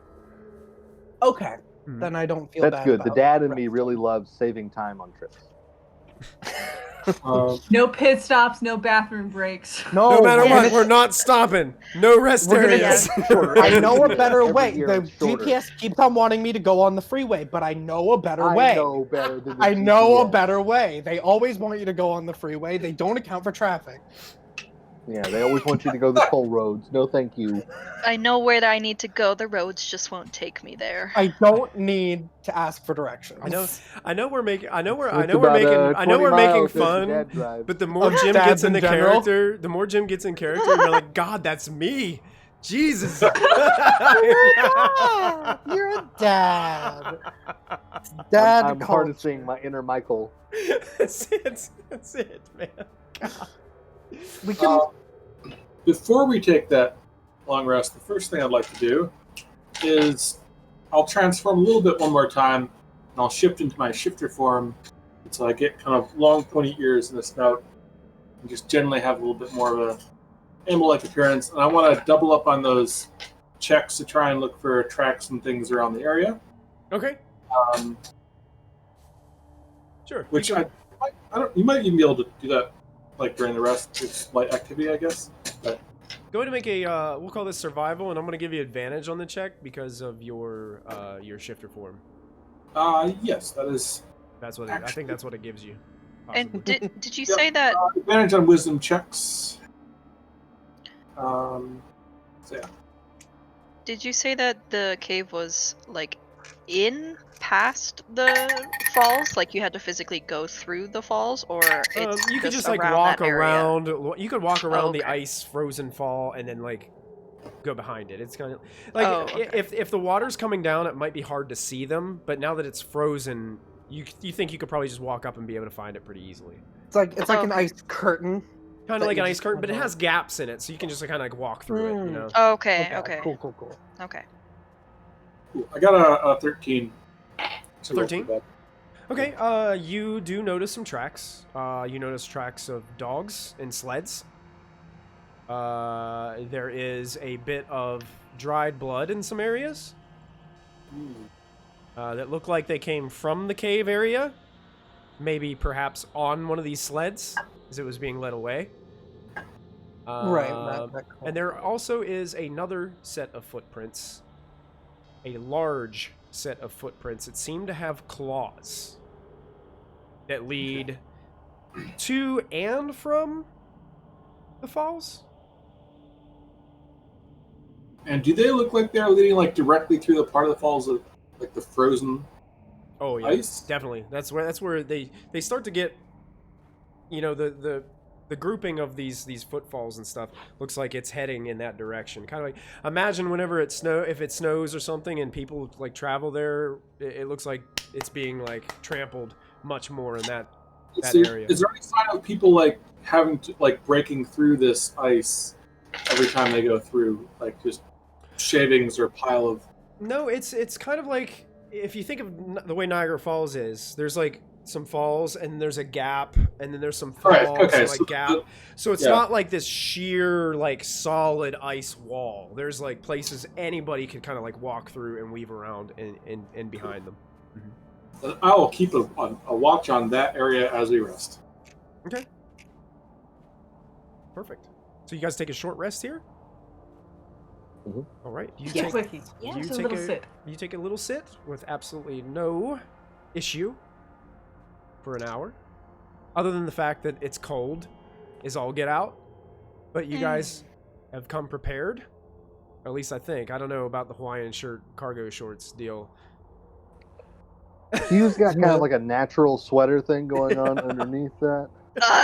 Right. He's The Austin Powers. He brought his Under Armour. He's good. Sure. Yeah, you guys. He's gonna take his axe though. He's gonna cut a little hole and try to do a little bit of ice fishing while we're waiting. Oh, it will probably take you most of the time to. This frozen ice is thick. Yeah. Like. When a lake is You can try it. frozen, the ice goes quite a ways down. It's a really good axe. Maybe when Okay. there aren't. Maybe when there. I swear I just do it. You know, Hugh, when we're not trying to save people, I actually wouldn't mind going out ice fishing with you. Sounds kind of fun. You know, I once got a great old big Oh, dear. guy. It was probably big as your two arms, side to side there. Yeah. Cool. God, I wish you were my dad. But Hugh- the last second before I pulled it up, it quit the hook and it was gone.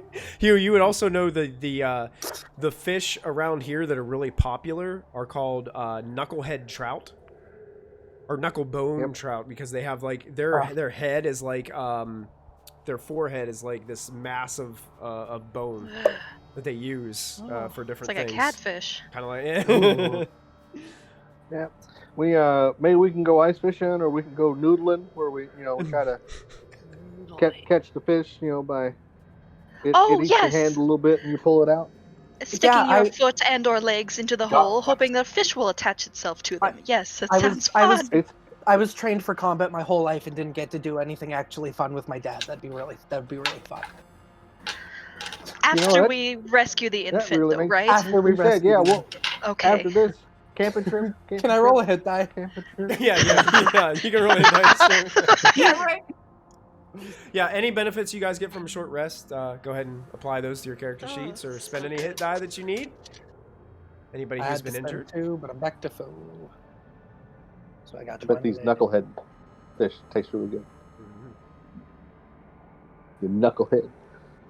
You knucklehead. I'm gonna get this fly. I'm gonna get it.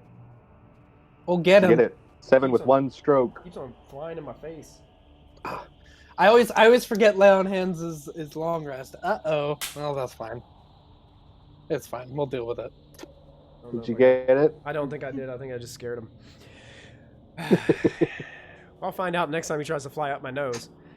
Oh, there he is.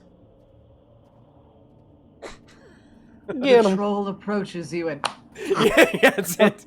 Roll I initiative. slap him. So, you guys taking your short rest. What would you like to do? Does So find the tracks and tell us, or do you just find them? Well, I find them, and then I'm going to find like a spot to sort of stake out that area leading to and from the falls. Okay. Make a perception check for me, So. Probably not going to bother like mentioning it to anyone unless they approach her. Perception, yeah, that's pretty good. Can't get it. 25. 25. Ooh. You actually, as you get closer, you can see into a Check cave you out. that seems to have some sort of. You can see like colorful lights coming from beyond inside the cave, and on the ground you can see something lying there. Looks like it could be a person. just inside the cave mouth. I will stealthily attempt to investigate. Okay. Do any of us see Soso just wandering off on her own? So you can make a Yeah. stealth check if you'd like. I you would get closer? stealthily follow Soso without letting Soso know I was following them, Okay. if possible. I'm using up all my good rolls, guys. You can make a 24. stealth check. Yeah. You can make a stealth check too, Farewell. As you're approaching the cave mouth as well. 15. 15. Hold up a boo cue card. You so you quietly make your way into the cave mouth. This cave is being illuminated by some type of colorful magic, and it seems to like reflect off of the ice-covered walls within the cave. It's kind of like going to like a nightclub or something. The way that all these different colors are like shining around you. Imagine like they're fading back and forth, kind of like the aurora borealis as they shine throughout the cave. And just inside, you see not only one, but 3 frozen corpses. When you say frozen, you just mean like they're frozen because they've been sitting on the cold, or like they're frozen into, chunks and blocks of ice? Probably not so much frozen into chunks and blocks of ice, but they've probably been here for a little while in the frigid temperatures. They all appear to be human men. And it appears by looking around, and Farewell, you would know this as you're kind of sneaking in as well. It appears a battle happened here. Any sign of any other creature near the mouth of this cave? Just them? Just them. There's some supplies laying around. Looks like a couple torches, a spear, a few javelins. Quick look-see for anything valuable. Yeah, there's like 3 torches, a spear, 3 javelins, a short sword, 2 daggers, and a short bow with 8 arrows. I'm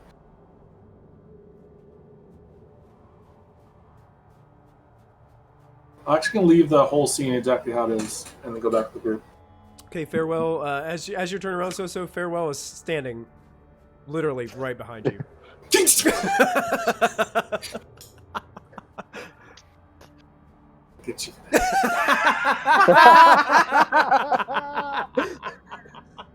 I'll just turn around and sneak back out, back to the group. I don't get understanding. So I will approach the group and I'll let everyone know. So, kind of found our previous adventuring party. They're very cold, probably dead. I didn't technically check, but Well, You found let's all of let's them? go and get this little baby, eh? Well, there's like 3 of them, yeah, and a bunch of some weapons and supplies. I left everything there just in case Joel shows up and sees something was moved. I think that'd be bad. But we should probably move in just as soon as we're ready. I'm ready. Yeah, no, I'm good. I Good. mean, I'm not. But You guys done planning your Let's do it. family camping trip? Yeah, you're invited. Bring the marshmallows, eh? Yeah, I'm good. I'm good. Well, guess I'm leading the way. Right. So is leading the way as you guys approach the Frozen Falls. And you enter, and this is where the rest of you see this scene, left as it was. 3 human men. They were wrapped up. They were definitely wearing clothing that was appropriate. They don't have any, there's, no food or no other, survival supplies here, but you're thinking they possibly were on the sleds that they had taken here. So when the dogs retreated, they probably taken all their other supplies with them. Looks like they only had the kind of the weapons that they brought with them to try to fight this creature. Do we see any visible way in which they died? Are there claw marks, Gotta or make a- are gotta they make a medicine check. popsicles? You can make a Okay. medicine I'm guessing- check. I'm guessing it looks like a scene from It. Just a feeling. 7. They're like their flesh is completely like almost blue, but not in like a blue it's supposed to be blue way. More of a it's been laying here in the frozen cold for hours and hours and hours. There is dried blood splatters like all around them. One of them has a lot of slashed wounds. It looks like 3 claws kind of just slashed right across his torso. Another one looks like it's been bludgeoned to death. And another looks like that possibly he was a bit frozen and then bludgeoned. Oh, so there's just some crystallized Yeah. person pieces. Okay, cool. Looks like these guys got the blues. I would love to cast Detect Magic just in the general area. I mean, she's mostly looking at the lights, but if it catches the boys at all that are on the ground, then that's fantastic as well. Okay, sure. So you're casting Detect Magic? Yes. Are you doing that as a ritual? It's based on an Eldritch Invocation. Well, Eldritch It's an Eldritch Invocation. Invocation. Perfect. I can just do it. Yeah, you there's the something about just the cave itself. These lights are definitely magical in some sort of way. It's hard to describe. But it's almost as if like you get like this faint feeling and glow from the entire cave itself. Hard to describe is what she loves. She loves not knowing stuff. Exciting. This could just be what she's looking for, but there is magic stuff happening here, everyone. Oh my goodness. Almost seems to you as if the magic gets stronger the farther you go into the cave. Ooh, intriguing. Mm-hmm. Walden's gonna go ahead and just grab that spear that's there on the floor and just kind of just to replace the halberd that's in the mountain back there. Oh, sure, yeah. Yes. I mean, I also have a halberd if you would like your another halberd, because I have backup stuff. If you want a spare halberd? If you want. I did also bring a halberd. Pocket We halberd. can- friend. Sure, if you want to do a trade, or if you want me to maybe leave this dead man's things where they lay. It doesn't matter. it's mostly that, but I've seen you do really good stuff with one of these. So like, here, have okay. it. You've done really. Sure. You're really talented. Thank you. You're welcome. Just that the tinge of.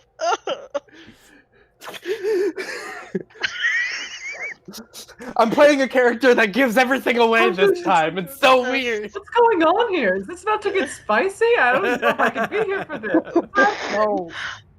The shield on Farewell's back has heart eyes on it, and No. It's no. Hugh is gonna go ahead and take out of his cargo shorts. He's gonna pull out a long wooden pipe. He's gonna light it. Okay. He's just gonna start smoking it as they, start their adventure. And it's his magic item. It is the pipe of remembrance, and so you'll find out what that does here in a little bit. I'm gonna just have my Is it shield all right? on. It's time to make the donuts there, eh? Let's go. I'm just gonna make sure that my shield is actually, because I've been. Who's so are you going to continue to lead the way into the cave? Yeah, I'm gonna try and go stealthy as Okay. we're going. Is the whole party making a decision to try to be sneaky? Yes. I Farewell. definitely. I'll try it. The Farewell earlier that we should try that. Let's make this. You We'll know- call this a group stealth, so you guys can all Paladin. make a stealth check. We love a paladin. Sneaking. Oh! Oh no, wait, it's a disadvantage. I rolled a 19 though. Oh. No! It's 12. 12. Okay. Yeah. That But it would have been a a dirty 20 odds. That's an 8. An 8. Okay. Nat 20. 15 Nat for 20. all There's So there's one 26. success. 26. So, yeah. Oh. Out of 15 here. 15 counts as a success. So. 8.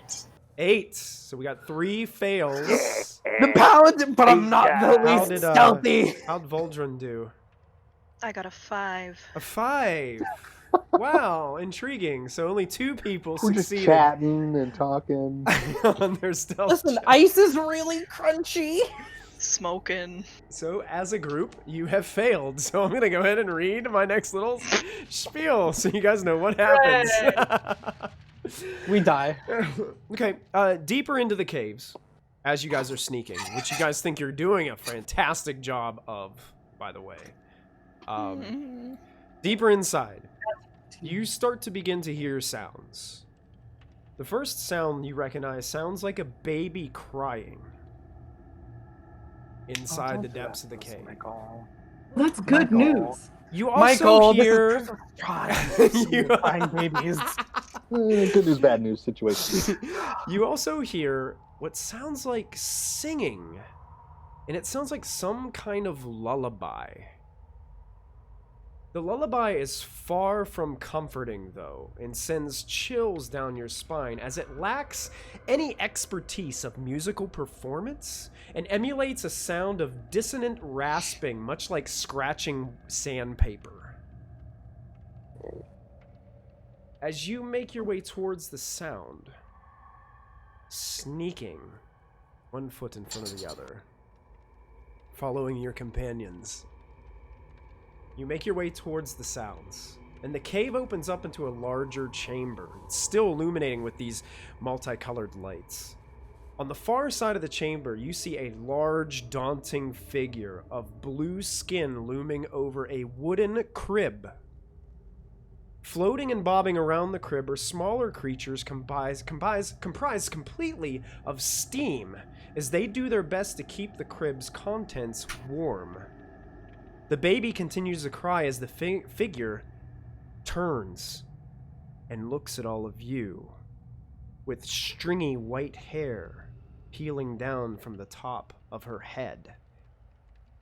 Dirty, matted, and ripped cloth hangs draped over, and this massive hammer right at her side. Why have you come here? Oh, yeah, how's it going? Name's So the Hugh lights, Pagebinder. you know. It's a really nice cave. Didn't know you were living here. Sorry. You all came. You came for my child. You came to take this child from me. Yes, are you referring to the baby? Because we have it on good sources that it's not technically yours, but maybe it has been. I don't know, guys. Perhaps we could work I out see some kind the of baby in a custody crib in her arrangement, home. I weekends think this and is stuff. probably her baby. You know? And as you guys are kind of all talking at the same time, it charges you, and I need everyone to roll Guys! initiative. Good talk your way out of this.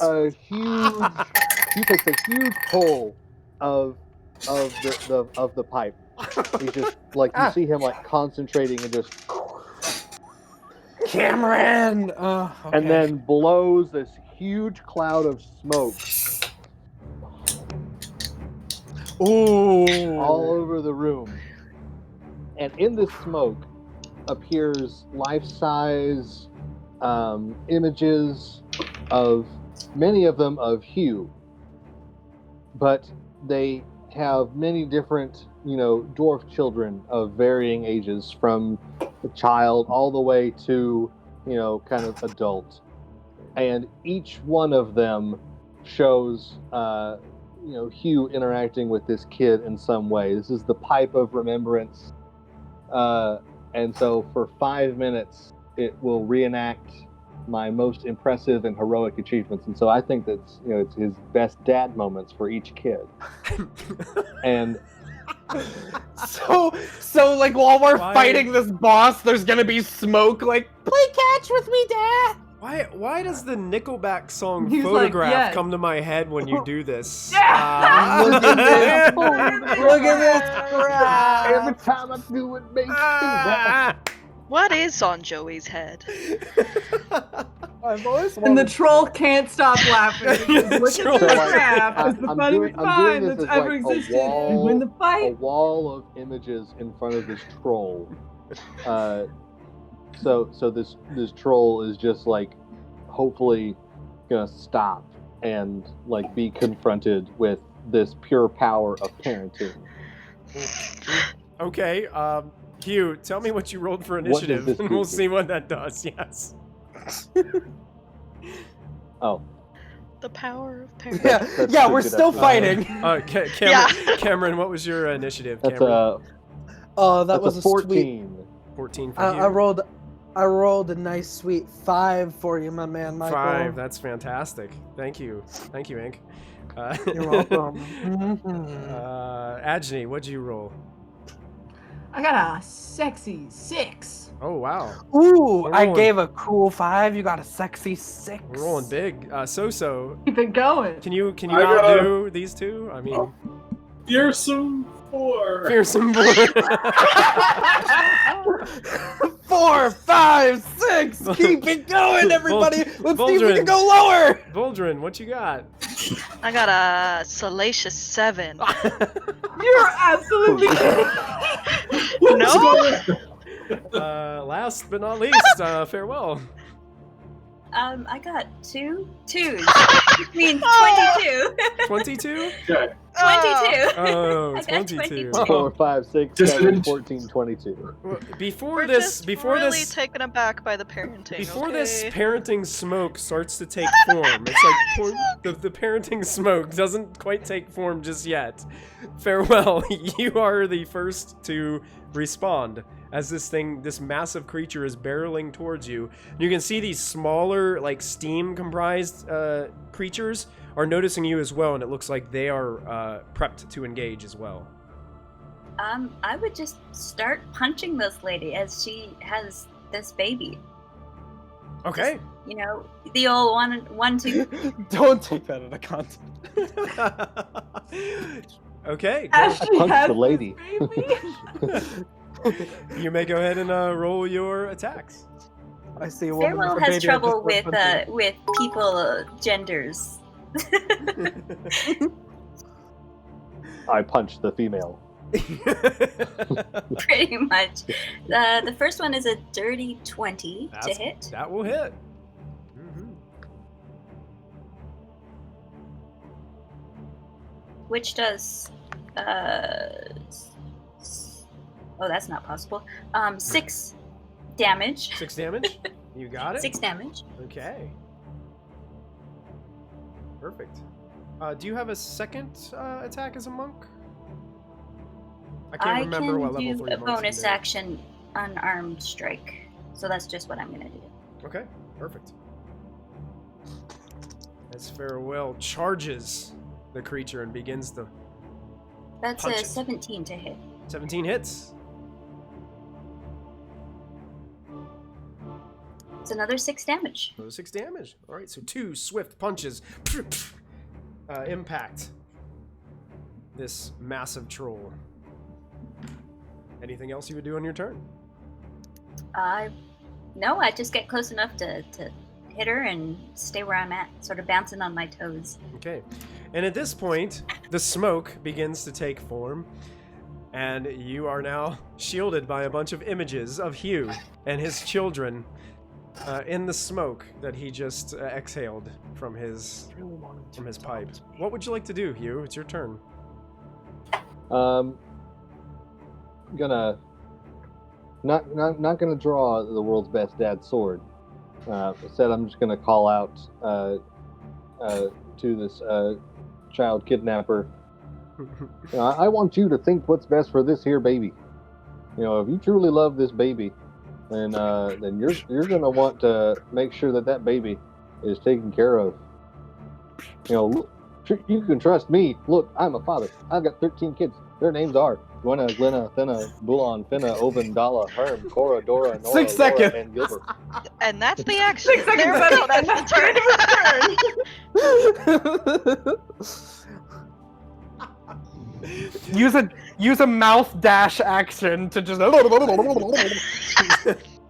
So are you trying to persuade this creature down with your Yes. with your memories? Okay, go ahead and make a persuasion check. But this you are in combat with it, so I'm going to give you disadvantage on this.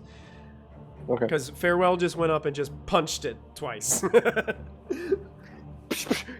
You should really listen to me. I'm a good dad.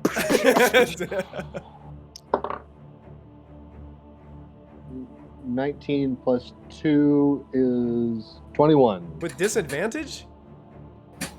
Oh, sorry. I was gonna say, man, that's amazing. It was a natural 20. Oh, 19 and So- a Oh 20. my god, he is a good So- dad. So it's It's a I 21. guess 19 plus 2 is 21. Here's what I'm going to do. The next person that attacks this creature will get granted advantage on any of their attacks against it, because she's noticed that she kind of pauses a moment, looks over the Warforged and towards these images of fatherhood, and then just kind of is kind of taken aback by it for just a moment. It definitely doesn't take the rage or hatred out of her eyes, but it makes her just think for a quick second. Anything else you would like to do, Hugh? No, that's all I want to do. Okay. That brings us to said ice troll, who has a Warforged directly in front of it. So... You ever see those machines that like flatten tin cans for you? Good thing Farewell is not made out of tin. True. One thing No, I forgot Farewell is is the the machine. troll also has an ability called regeneration. And you, seeing the bruises that you put on the troll, begin to kind of just fade back into its normal flesh color, Farewell, as you're standing there. And then it can make 3 attacks against you. It's going to lift up this giant 2-handed maul and first try to bring it down on the top of you. So it's going to make attack, and that's going to be a dirty 20 to hit. Oh, that will hit. You take 12 points of bludgeoning damage as it comes down on your shoulder. It's also going to take and actually, just since it's got both hands on this maul, it's going to hit you with it again. That is going to be even better. That's like a 27 to hit. Oh, that still hits. You take an additional 12 points of bludgeoning damage as it hits you twice. All right. And then, while you're battered and beaten, it tries to bite you. Oh dear. That is only going to be a 21 to hit. Oh, that's still hit. You take The nerve on this guy. 7 points of piercing damage as it bites into your Warforged form. And that does put Farewell on the ground. Farewell is down. I was joking about the can machine!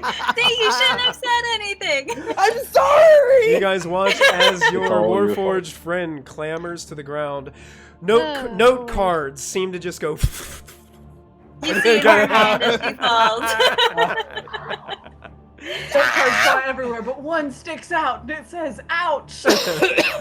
That is the Troll's go. So that brings us to Voldrin. Oh dear. Okay, well, seeing my lovely Warforged friend squashed into the snow,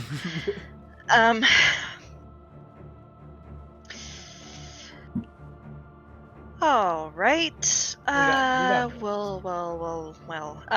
How far away am I from this troll? About 30 feet. Okay. Well, that'll work. I think my walking speed is 30 feet as an Asmar. I don't know I that believe for so. sure. I believe Yeah. so, yeah. Yeah, you could easily move Alright. up to it if you wanted to engage it, yeah. Cameron, I think you're going to want to attend to our friend there. And then she's going to go and Yeah, I got it. try and distract the troll for the meantime. Just kind of take out her morning star and just give it a good whack. Okay. Go ahead and you rush up and make your attack roll.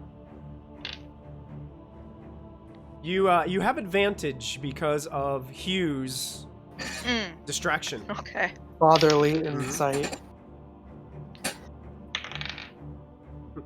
Okay, I'm probably gonna need it.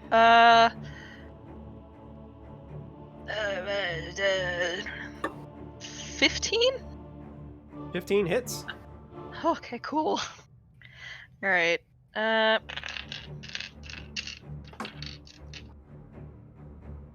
How tall is Voldrin, by the way? She's 6'6". Oh well, she's pretty tall. Pretty tall. She's a tall. This creature though stands about 10 feet high, so. Oh. Cool. Well, it's a nice tummy hit. I don't know. 12, 13. 13 points of damage. Yeah. Nice. I have dueling and then fun stuff. Very good. Is there anything else that you would like to do as you use was it a morning star? Is that what you have? Yes. Okay, you'll rush in and crash down with your weapon on the creature. Seems to teeter back just the slightest bit. After getting a slight smile on its face after putting down the Warforged. That'll be all for right now. Okay, perfect. That brings us to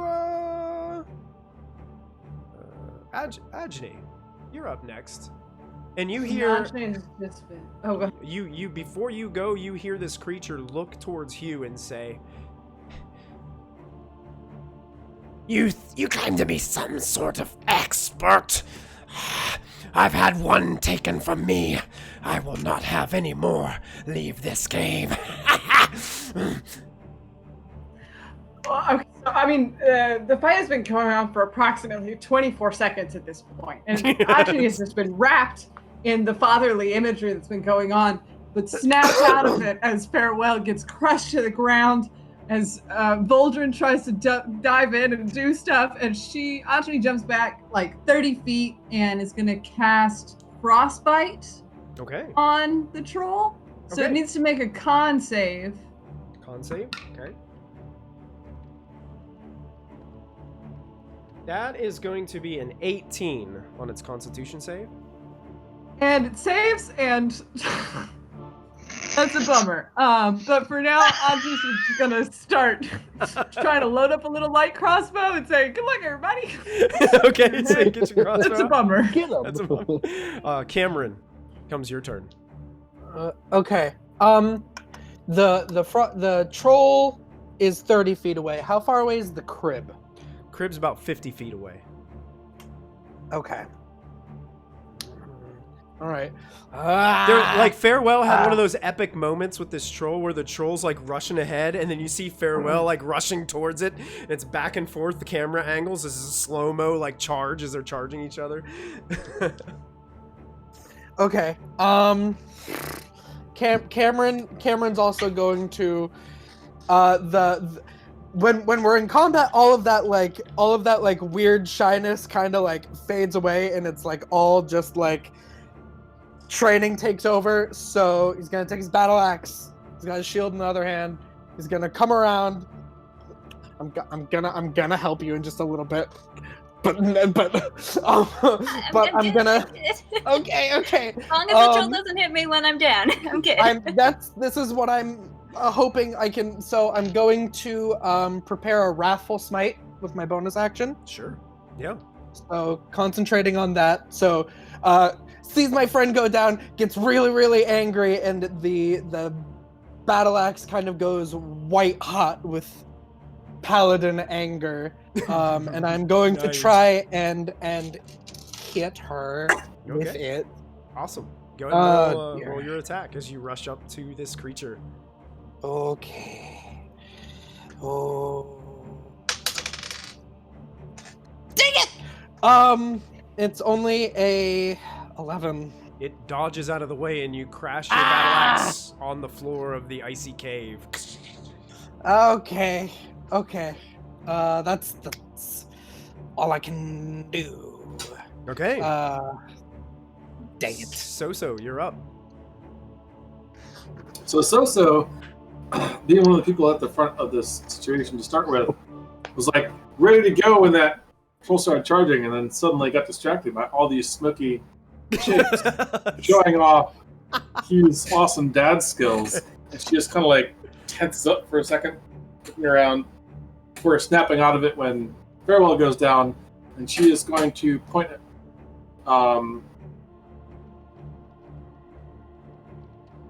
Farewell and shout the Sylvan word for breathe and cast Healing Word. Oh, nice.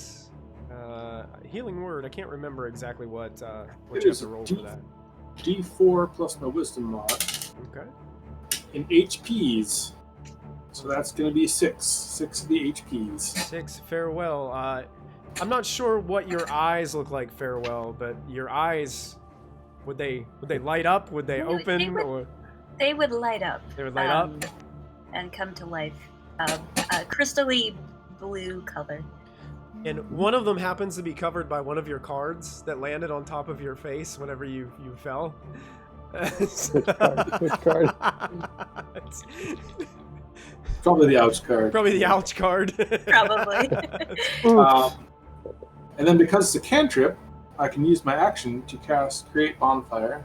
And so I'll make a big dramatic motion, whooshing motion with my hands, and I'll summon some flames right underneath our trolley friend.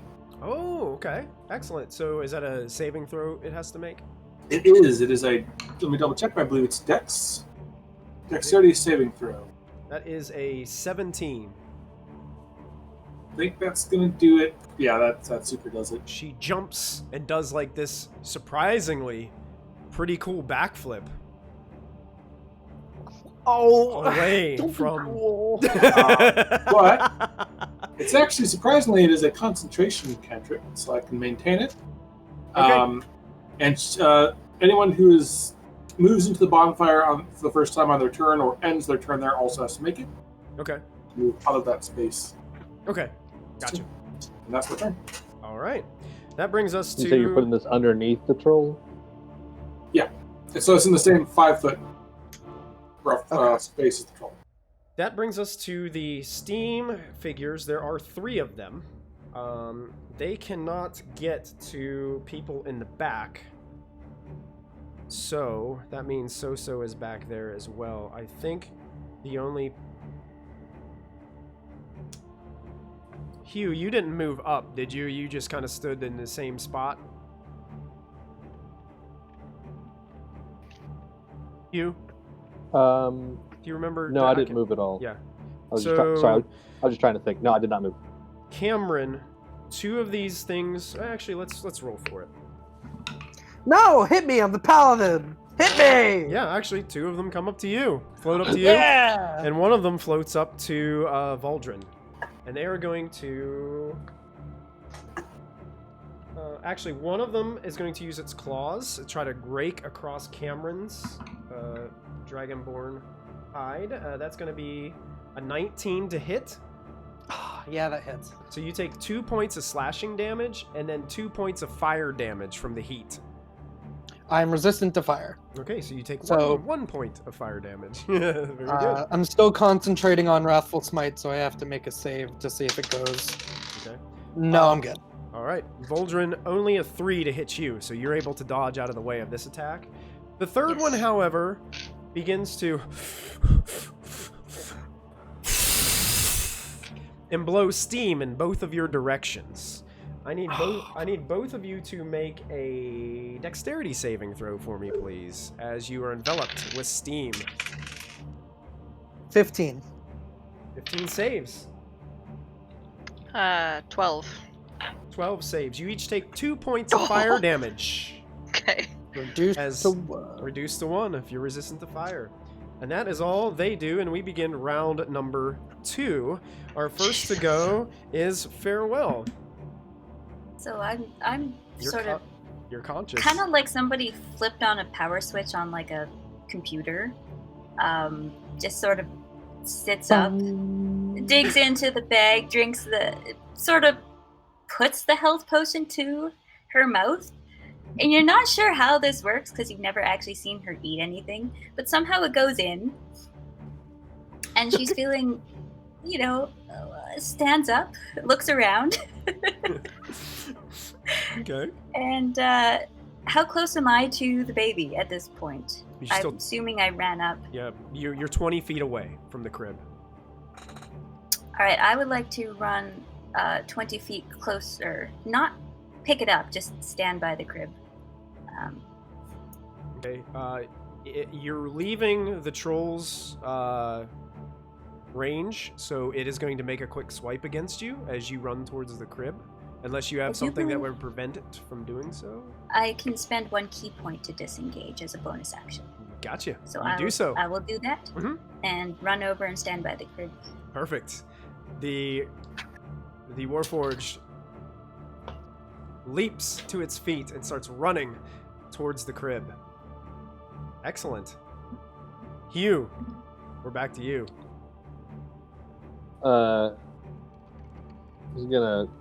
He just got yelled at by this troll person. So, look, I'm real sorry that somebody took your kid, but you can't be just taking other people's kids. And he's going to draw out his world's best dad longsword. There it is. He's going to charge and he's going to swing. With 2 hands? Yeah. All right, perfect. You run up. Hey, it's like imagine he's swinging like a baseball bat. Gotcha.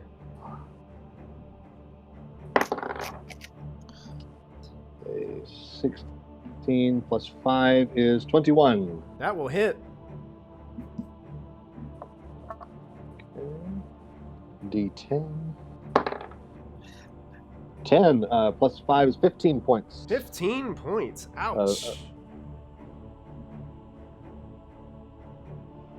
Yeah, you slice through and kind of carve through these like kind of like burlap that this creature is wearing. You can see like a dark blackish kind of blood kind of seeping out into the fabric.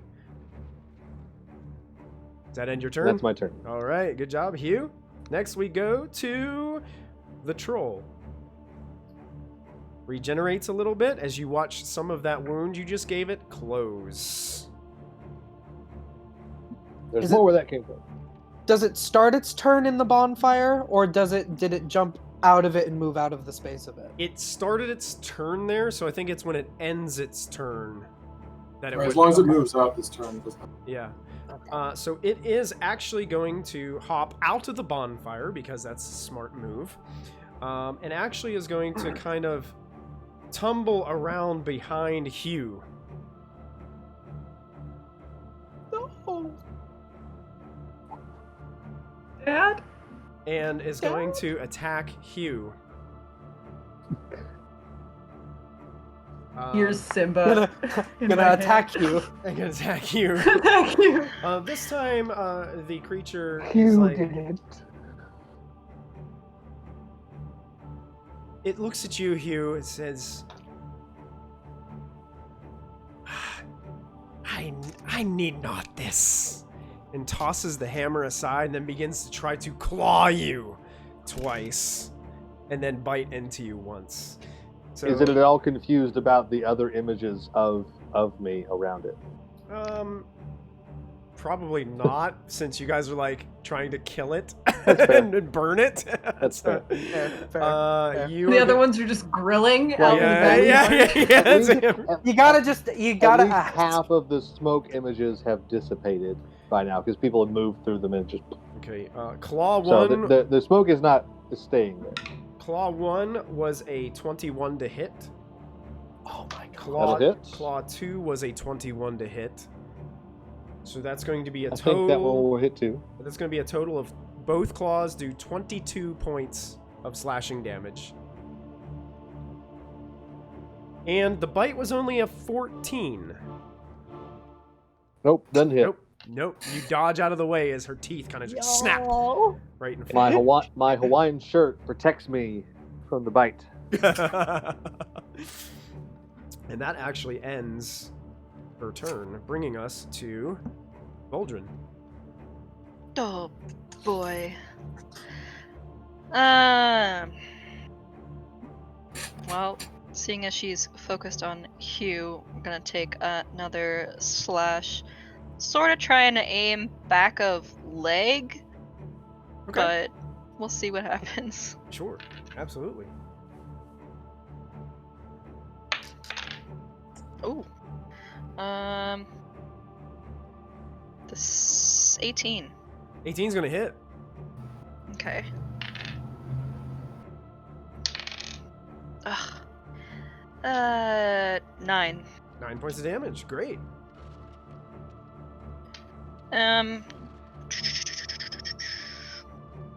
Yeah, she's gonna stay up front beside. Yeah. Okay, you got it. That's going to bring us to Agni. Let me ask you something, Michael. Yeah. If I have moved back, I'm assuming towards the cave entrance. Yeah. As the crow flies from Agni to this troll, Yeah. if she were to, I'm assuming this troll is a she. If they were to move as far away from me as possible, would that be headed towards the crib? If you were moving far away as possible, as far away as possible. If something were to happen where, I don't know, a spell or something would make this troll move as far away from me as possible, would that be back towards the crib? Yes, it would be.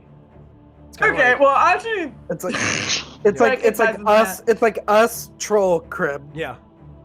And yes, Farewell's that's back what there. I'm thinking. And actually, then- as this troll like jumped over and like shifted, you guys now notice that it notices Farewell over by the crib, and Nah. gets wide-eyed with anger. Well, it's time to do something a little bit distracting. So every orifice on Agni's face just opens up disturbingly wide, and this like horrible green light pours out of it as hex spell and like 3 different lasers like shoot out of her face at this troll. Okay. Okay. I have great friends. I have great friends, Mom and Dad.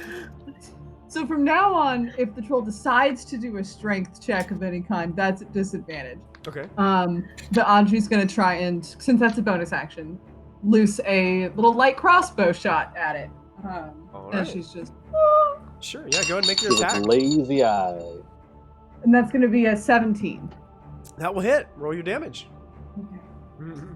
So it's a D8 plus another D6 necrotic for the hex, and that's gonna be 10 points of damage, 10 3 points necrotic. of damage, 3 necrotic. Nice. Very good. From what you can see, this thing is starting to show a lot of wounds and wear and tear from where you guys are standing. Looks like definitely a change in posture from this creature, but now the eyes are wide and looking over towards the crib where Farewell has approached. All right, that ends your turn? Get distracted by. Yes, it does. All right, perfect. Unless I can like roll a thing that's like, "Hey, look at me, I'm annoying" or something. That's a free action, right? That's- Right? Isn't that That's it. like a little charisma check? There you go. There you go. Cameron, you're up. Okay. Cameron is going to use his movement. I want to interpose my body in between the troll and the crib Okay. and yeah, my friends. Perfect. Yeah. So I wanna be in between, and I want to. I'm still holding on to the smite, so I'm gonna try and hit her Okay. again. Okay. Perfect. 16. 16 hits. Dope. Okay. So it's a one-handed battle axe. So that's max. Okay. 11 slashing damage, Ooh. and then also 5 psychic damage. So Ouch. 16. And as when I strike down and my anger is forced into the wound, she gets flashes of this moment to her where her baby was taken. I'm so sorry. And she has to make a wisdom saving throw. Nice. so painful. Let's see what she has It's for rubbing wisdom. salt in it. An 8. She fails. She's frightened of me. Oh, nice. So she can't move closer to me. So therefore can't move closer to the crib. To the crib. Oh, that's Yeah, great. and has disadvantage on all ability checks and attacks while the source of her fear is in sight. Fantastic. She does get to make the save again at the end of her turn, though, correct? At the end, let's see. Or be frightened of you until the spell ends.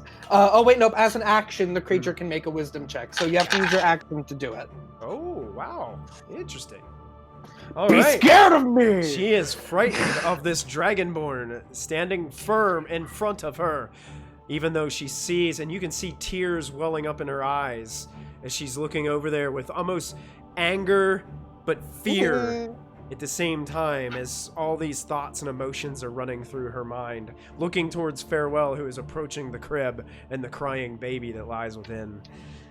Don't get to take other people's babies! Seeing this, So, it's your turn. Okay. Where is the bonfire now in relation to our icy friend? She is kind of moved. She's probably like 10 feet away from it. 10 feet? Okay. And how far away roughly is she from me? She is about, I would say, about 25 feet away from you.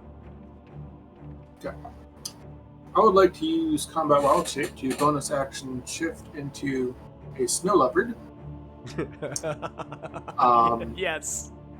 And just because they have like snow leopard stats, can I use tiger stats in their place? That's fine. Yeah. Cool. So I'm going to charge at her and pounce. And that will be a claw attack. Does your fear just gives her disadvantage? It doesn't give anybody else advantage against her, correct? Is that... Yeah, just Okay. she has disadvantage on attacks. Right, gotcha. While she can see me. Well, that's only a 12. Only a 12. Unfortunately, she ducks, and you leap right over her head and land right next to Cameron. Cool. And kind of skid across the icy ground to a stop. That is my turn. Okay, Soso's turn. That brings us back to these steam creatures that are still hovering around. Two of them were with Cameron, but now one of them kind of shifts over to Soso. So we're going to have one attack Soso, one to Voldrin, and one to... who didn't I say yet? Hugh, I believe. So we've got... Okay. They're just going to try to rake you with their steam-like claws. Hugh, this is going to be to you. That's only going to be a 10 to hit. I don't think that's going to hit you. Nope. Negative. So it misses as it tries to claw you. To Cameron, that's a 17. Plus 2 is a 19. Always with the... You got me excited with the 17. No, 19 hit. 19, so you take 2 slashing and 2 fire. Okay, so... And Voldrin, that's only going to be an 11 to hit you. I don't think that's going to hit you. No, I'm good. No, you duck out of the way as it tries to scratch at you. That brings us to the top of the third round, after the Mephits have gone, to Farewell. You're standing next to the crib. So just taking a look in, does the baby look okay? Yeah, you can see there's a lot of blankets. It's swaddled. It's a baby, obviously. Human baby crying. Looks like a little baby girl. Y'all, maybe we should just leave this baby. It seems to be doing really well. I have no knowledge about babies. The mother whatsoever. hugged you and cried. So, as long as it looks okay, I mean, Angie remembers. They forgot. She I'm looks just gonna alive leave and it. healthy. Yeah.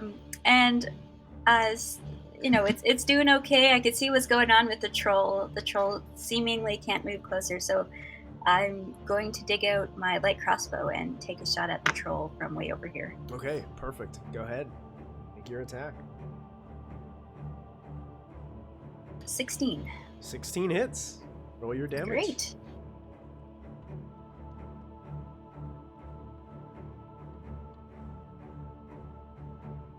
That is 12 piercing, as I'm using my Kensei to add some extra damage as a bonus action. Oh, nice. And if the baby's looking fine, I'm just gonna wait for things to continue. All right, so Farewell takes a shot with the crossbow. It sticks into the ice troll's flesh. Ah! And that ends Farewell's go, bringing us back to Hugh. All right, so Hugh wants to try to swing his sword at this thing's knees and or legs in order to try to force it back into the fire. Okay.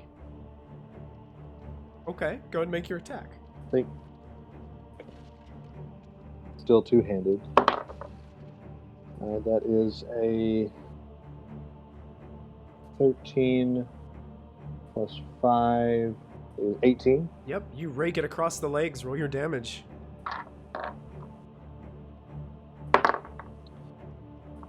11. 11 damage. This thing teeters back.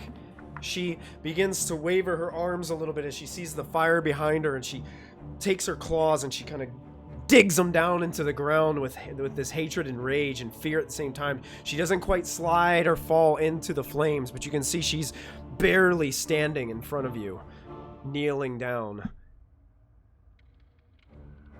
Anything else, Hugh? That's my turn then. That's your turn. Nope. That brings us to her. And you can see some of these wounds begin to close. Once again.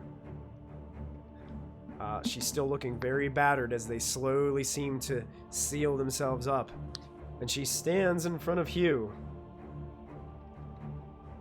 She can't move any closer because she's just has all this fear welling up towards this dragonborn in front of her. She ignores Hugh and tries to do her best to come at the source of her fear. So she's going to go after you, Cameron, so I believe that will be disadvantage on all her attacks. Disadvantage on all her attacks. Okay. She's going to... I am still concentrating on the spell, so I'll make concentration checks if she hits me. Okay, yeah, perfect. Come on, Michael! So... Get all your rage at my abjuration, wizard! Take it out on me now! Hit me! So, with disadvantage, the first claw is only an 11. Miss. Miss. Shield. Second claw is a 12. Shield. Alright, blocks with the shield, and now the bite, coming right down towards your dragonborn head. With disadvantage, a 12. Put the battle axe in her mouth! Some of her teeth shatter as they bite down onto the battle axe and fall onto you. Cameron is though going like, that's really scary. As a bonus action, Trolls have those? this one does. Apparently. Oopsie! There's no ice troll in the monster manual. So, Okay. So, as a bonus action, with this in her mouth, you can see a blue glow start to form in the back of her throat. don't do my thing at me.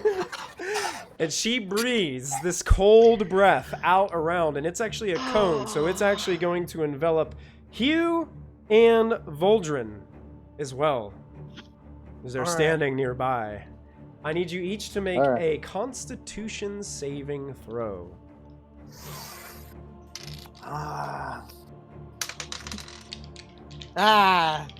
10. 24. 24 is a success. You will take half damage. 15 plus 4 is 19. Success. Half damage. Unfortunately, Cameron will take all. So, Cameron, you are going to take 16 points of cold damage. Which I'm not resistant to. Okay. And the other two, you take 8 points of cold damage as you are enveloped in this frosty cone of energy. and it dissipates quickly, and that ends her turn, bringing us back to Voldrin. Okay, that wasn't very nice. She's going to... Wait a second, So was right next Yeah. to you. So you make that saving throw too. What am I doing? What am I doing? Wait a second. Cool. What? Sorry, that was a dex save or a con save? A Constitution save, yes. 19. Oh yeah, you save, so you take 8 points of cold damage as well in your Ooh. frost leopard. Concentration check. How's everyone looking? The bonfire disappears. Oh, the bonfire's gone. No more heat from the bonfire, folks. I'm a little cold, but if I get bitten, might be in a bit of a bind. Guess we'll see. Are we below half? No! Okay. Well, Voldrin, it's your go. She's going to keep her smile per usual. Gonna kind of juggle over the morning star to the other hand. And she's going to take a nice whack at the troll. Okay. That's 14.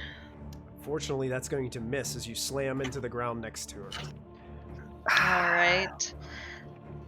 She's going to nod and do a deep breath, and a little bit of a weird mist comes out the side of her mouth, and she's going to action surge and try that one more time. Perfect. Yes. Yeah. Go ahead. 17. 17 will hit. Ooh, As you come back okay. across. Seems like maybe the cold of the frost had slowed you Yeah. down on the first attack, and you make a quick upstroke with the weapon and make contact. Okay. Ooh. Ooh. Jim! Jim! Oh no, we lost Jim. Oh, sorry about that, Twitch. He's coming back. He'll be back soon. He's bad! No! Don't put that energy out into the world. 10 points. 10 points of damage. Nice. She kind of stumbles back and is back on one knee. There, he's coming back. There we go. All right. So that ends Voldrin's turn? Yeah. That brings us to Ajni. That's cool. This thing isn't looking too great, so Ajani loads up another bolt into her crossbow, and I have to roll a d20 before I do damage, so that's how D&D works. And I'm gonna have my DM's inspiration on this one. You may. Oh, yeah. 15? 15 just hits. Oh my gosh, okay, cool. She will do 9 points of damage with 1 necrotic, and... Can you please describe how you take this troll down? Ajani's been watching so many of these friends of hers who she's known for so long and over so many adventures and has yet to sway to her side of knowledge. One day they will understand the grace of the new. And today might just be this day as she calls upon her patron and lord, the shifting, frosty humanoid spirit, and looses an arrow straight through the eye of this frost giant. And you watch these swirling, dark purple and light ice blue curls spread out from where this arrow hits this frost giant's eyeball and just crumple this creature to the ground. And she, untouched, says, "For the glory of the new!" And the How's everybody doing? Cameron's hands are frozen to his axe, and he's like, the ice troll slams to the ground, almost taking you with it, Cameron, as it smacks into the little steam methods that are floating all around, like, and then you just go, and they just seem to vanish. "Oh, that's good. That's good that they did And that." dissipate. Okay, cool. And you guys And Anjali just like rushes over and tries to like push this troll almost off of Cameron, but definitely isn't doing anything. Hands, Oh, my no. my hands are stuck to her teeth. My hands are stuck to her Told teeth. you I'm out of fire spells. You're gonna have to deal. My hands are stuck to her teeth. While you guys are there, I need each of you to make a perception check for me. I'm dumb. Boy, Cameron's not smart. Yeah, that's a 5. It's a 5. Okay. that's a nat 20 for your girl. Nat 20.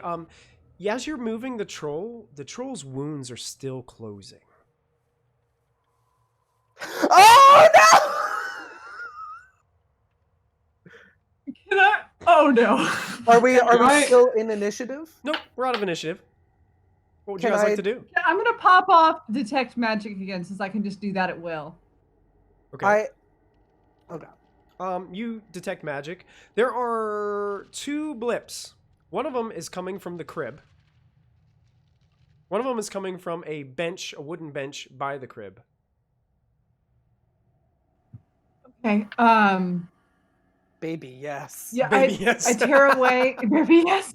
I tear away from the frost giant for sure and rush over. Can I make like an Arcana check or something as I'm like looking over all of this magic? That's something is magic. With Okay. your nat 20 that you rolled for your perception, this creature is still able to heal itself, and you think it's currently healing its wounds. It's unconscious, but it's healing. Right, and something is coming from the crib, and something is coming from Yeah, the you're bench. getting Is it something magical to do- glowing from inside the crib, and there is something glowing from like a little. It looks like a stolen wooden nightstand or something from one of the human villages, and there's like this. There's like a lantern sitting on it. That lantern is glowing with magical radiance and energy. See, I mean, I relay this to everyone. Like, I mean, does the troll still look like it's healing, right? But it's not Yeah, slowly, but it's healing. moving. It's not moving. Oh. It's unconscious, but it's healing. All right, you know what, everyone? I If- think we're on a timer here, so we should grab the goods. If you tell Cameron, I want to ask because my parents are adventurers. Do I know how to make it stop doing that?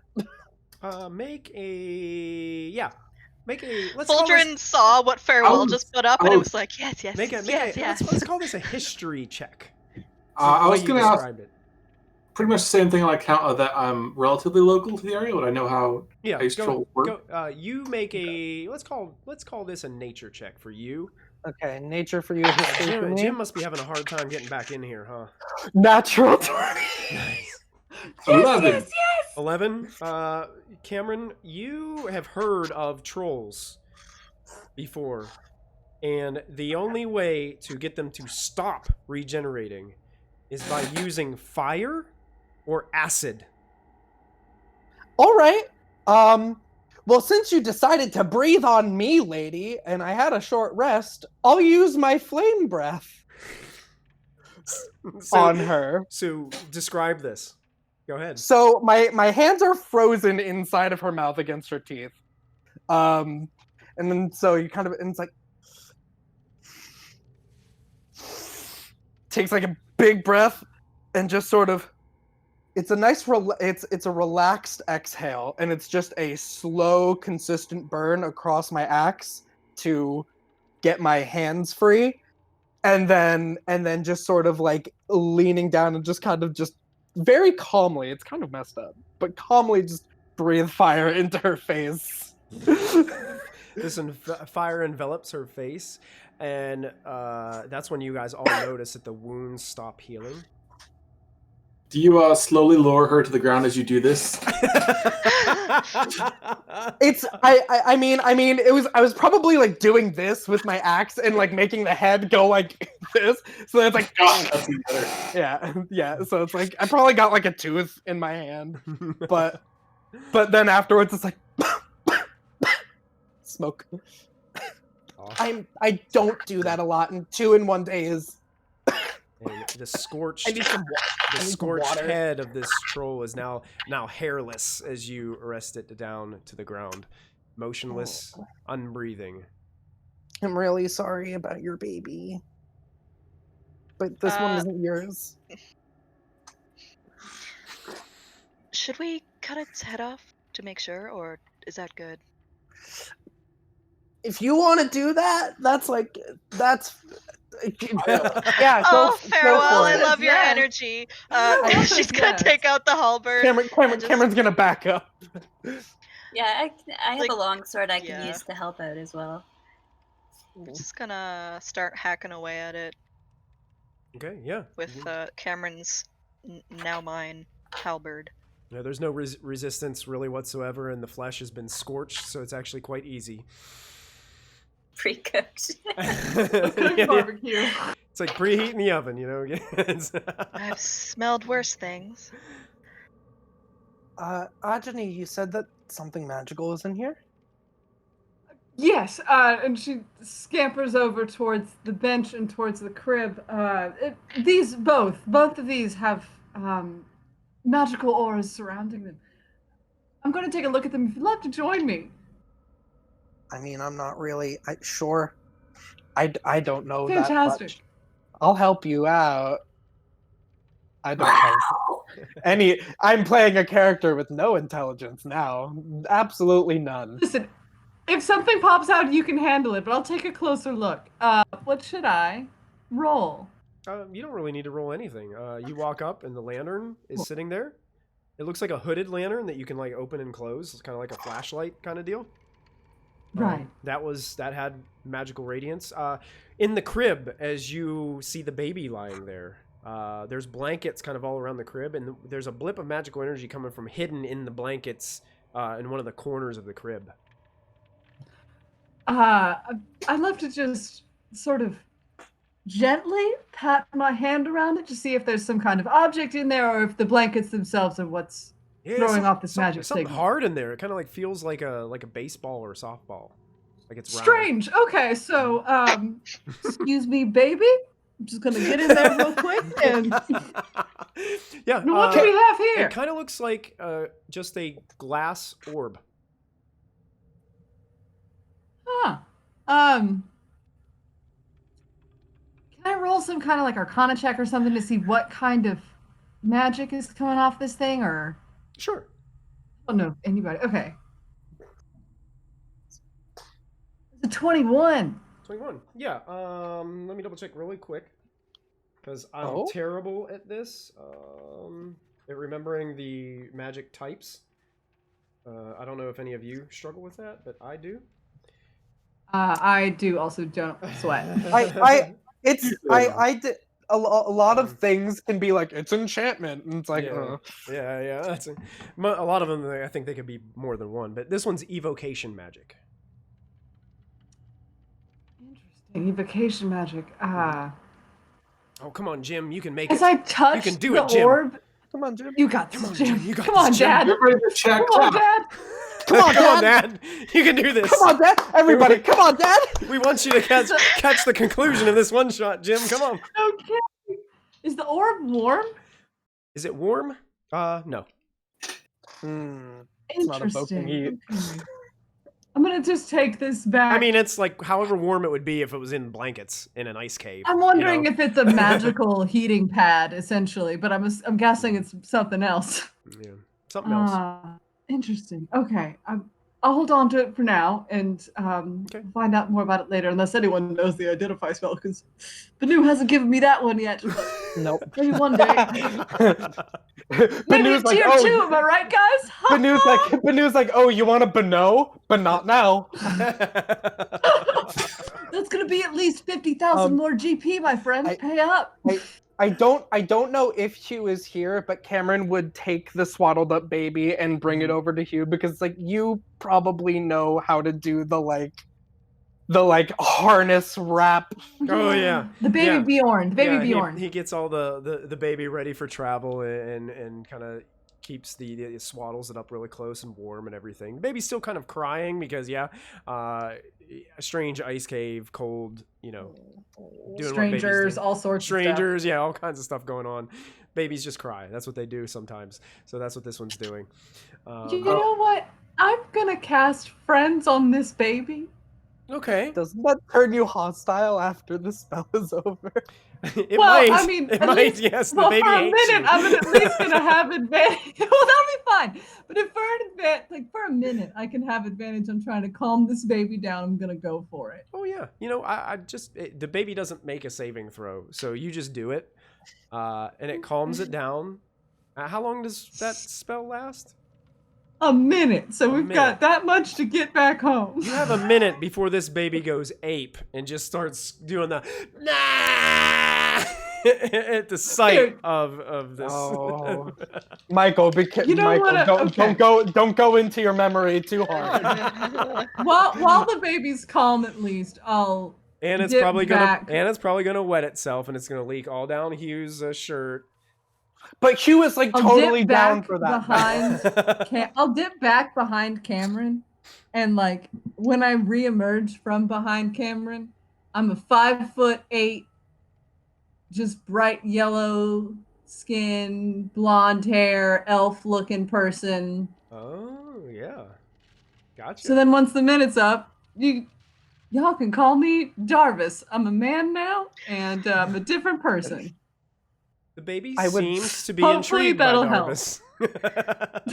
You know, having that ability would really help me with a lot of personal things that I'm going through. We should talk more. Yeah, it really does help. Honestly, I get into a lot of Oh. scrapes, and this really helps. Oh, it does the whole voice. It changes and everything. I mean, yeah. Oh, wow. I mean, Banu will always see you no matter what, but tax evasion. There it is. This helps a lot with that. You know what? If we talk more about this, maybe we can talk about Banu if I can get some of that going on for me. That would actually be There really he is! helpful. Yay! That is Yay! conclusion to my character arc, and I'm about it. It would conclude my character arc too.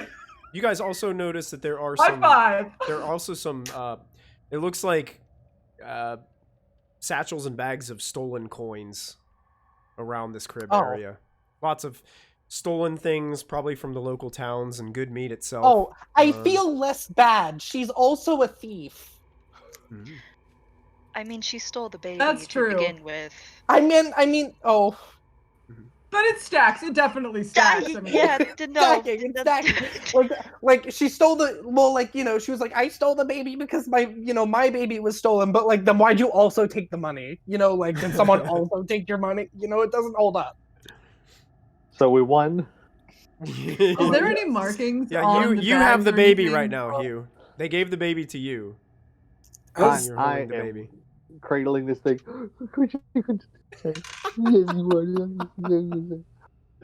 As this whole thing was going on, So in snow leopard form was sort of looking over the troll body to see if there's any meaty bits left, just to see what troll tastes like. Oh, I did forget one thing. Yeah, there are meaty bits left, and some cooked. And its face is cooked, so it's already cooked. do you- If you wanted to try to take a bite. One thing I forgot What do to you mean? mention Barbecue. when you cast your detect magic, the troll was using also radiated magical energy. I apologize, I forgot to say that.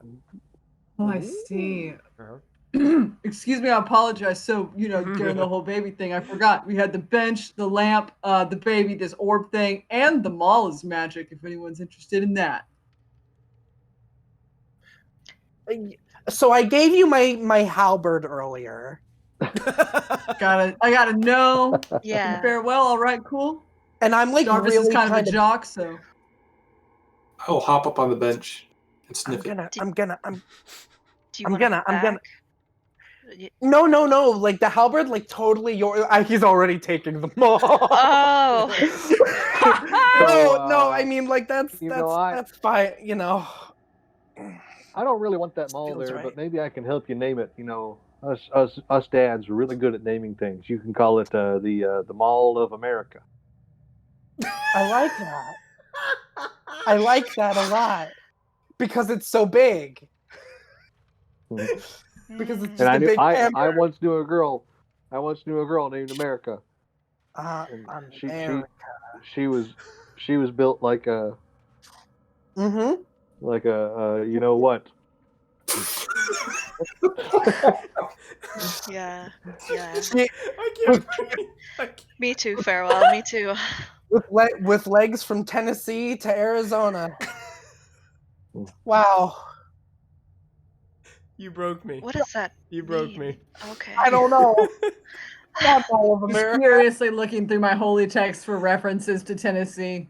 I'm gonna To the Mall of America. I'm gonna add a magical mall and name it Mall of America to my.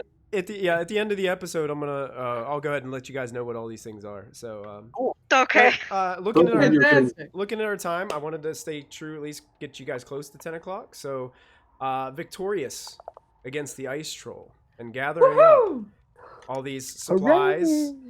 You Hugh, you look down at sweet little Annabelle, swaddled in your arms.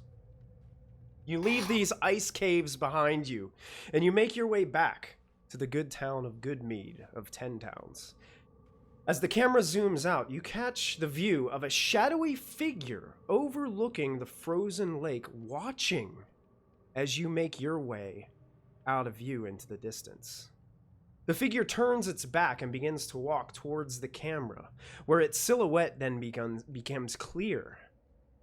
You see a large figure in tattered cloaks with the head of an owl with 2 prominent ram's horns on the side of its face.